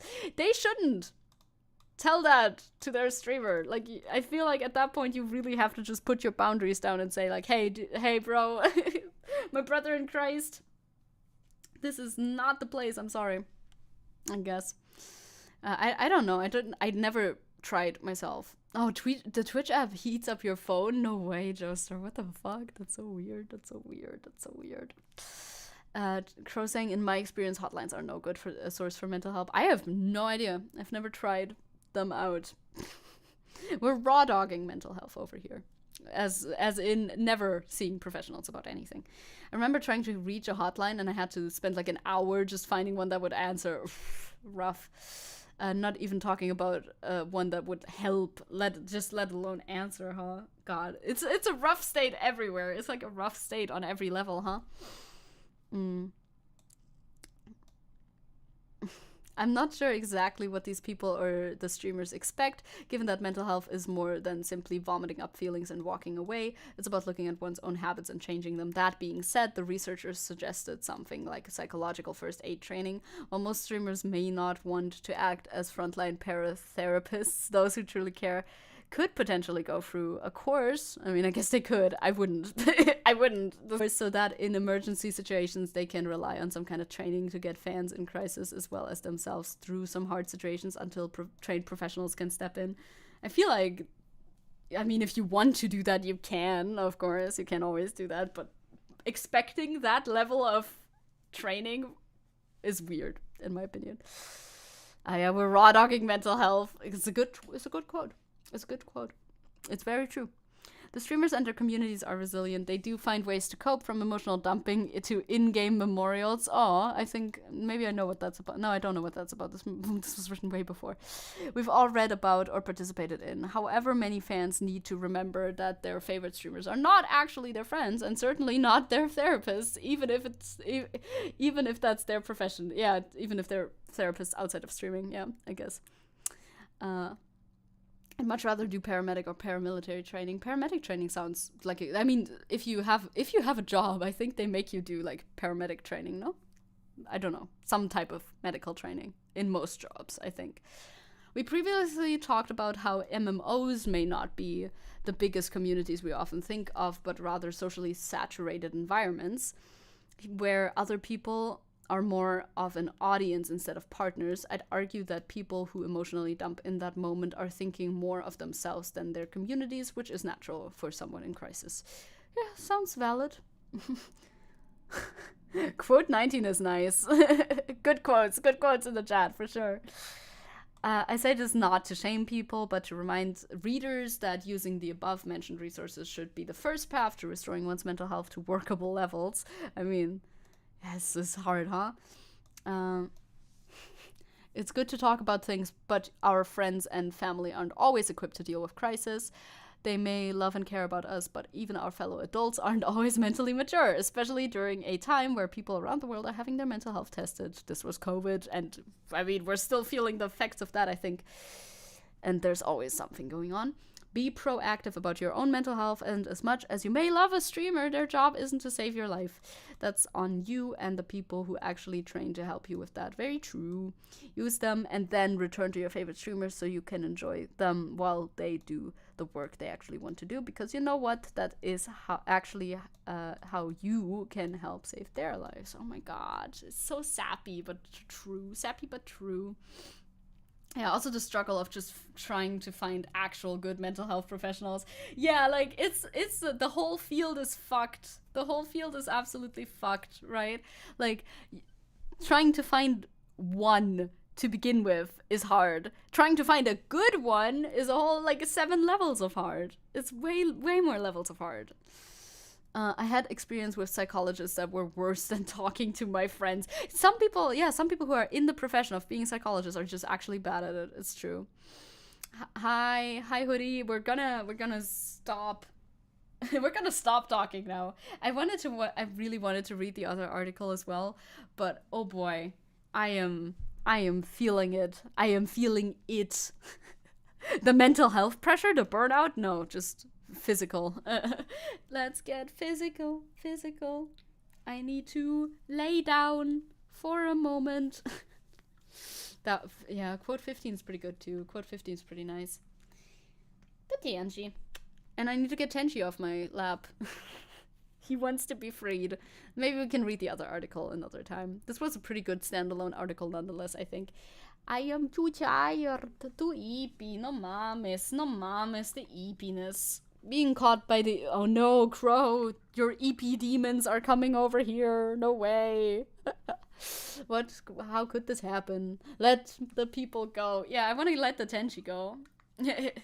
Oh yeah, you were talking about, did you do a poll again for the covering of the docket? I didn't even look at that. But yeah, today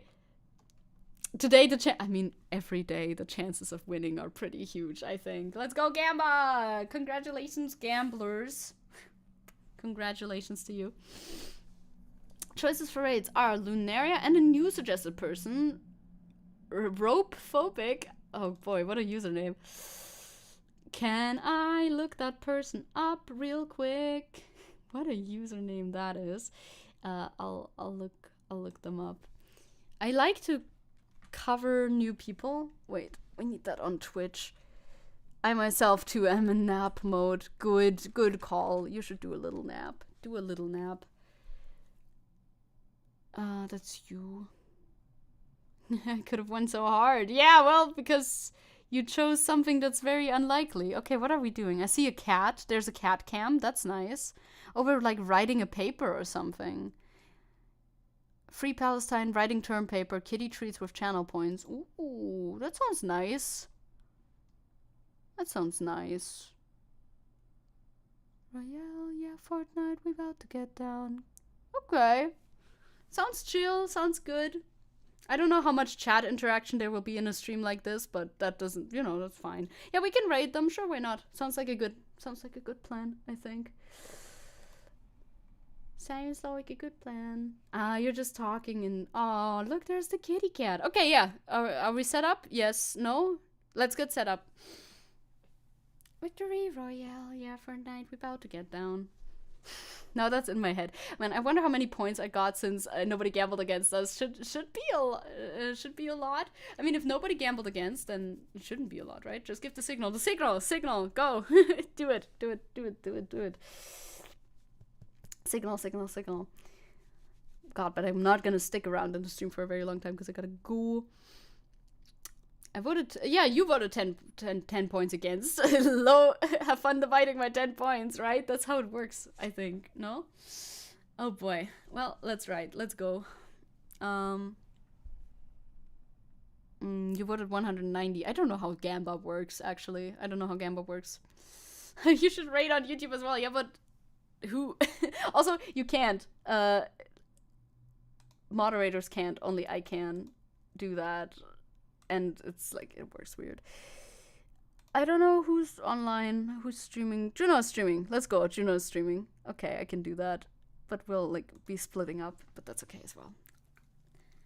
Thank you for letting me know. I wasn't aware. Only I can do that on YouTube because YouTube is YouTube. Don't make me do work, Crow. How dare you? We're not gonna be doing that. Okay. I need to bed max right now. I'm probably not even I'm gonna walk Tenchi, but like, I need to bed max right now. It's important. So I'll see you again. I'll see you again soon. I'll see you tomorrow, actually, for the big stream tomorrow that I am extremely nervous for. I hope you will be there. It'll be fun. It'll just be chatting for the most part and a little bit, you know, nap maxing, yeah. I'm not actually gonna sleep though. I'm not like sleepy, I'm just like, ugh, you know. Anyway, see you tomorrow. Have fun. Be nice in the various raids and yeah, okay, there we go. Bye-bye. Why did the raid start so soon? What the hell?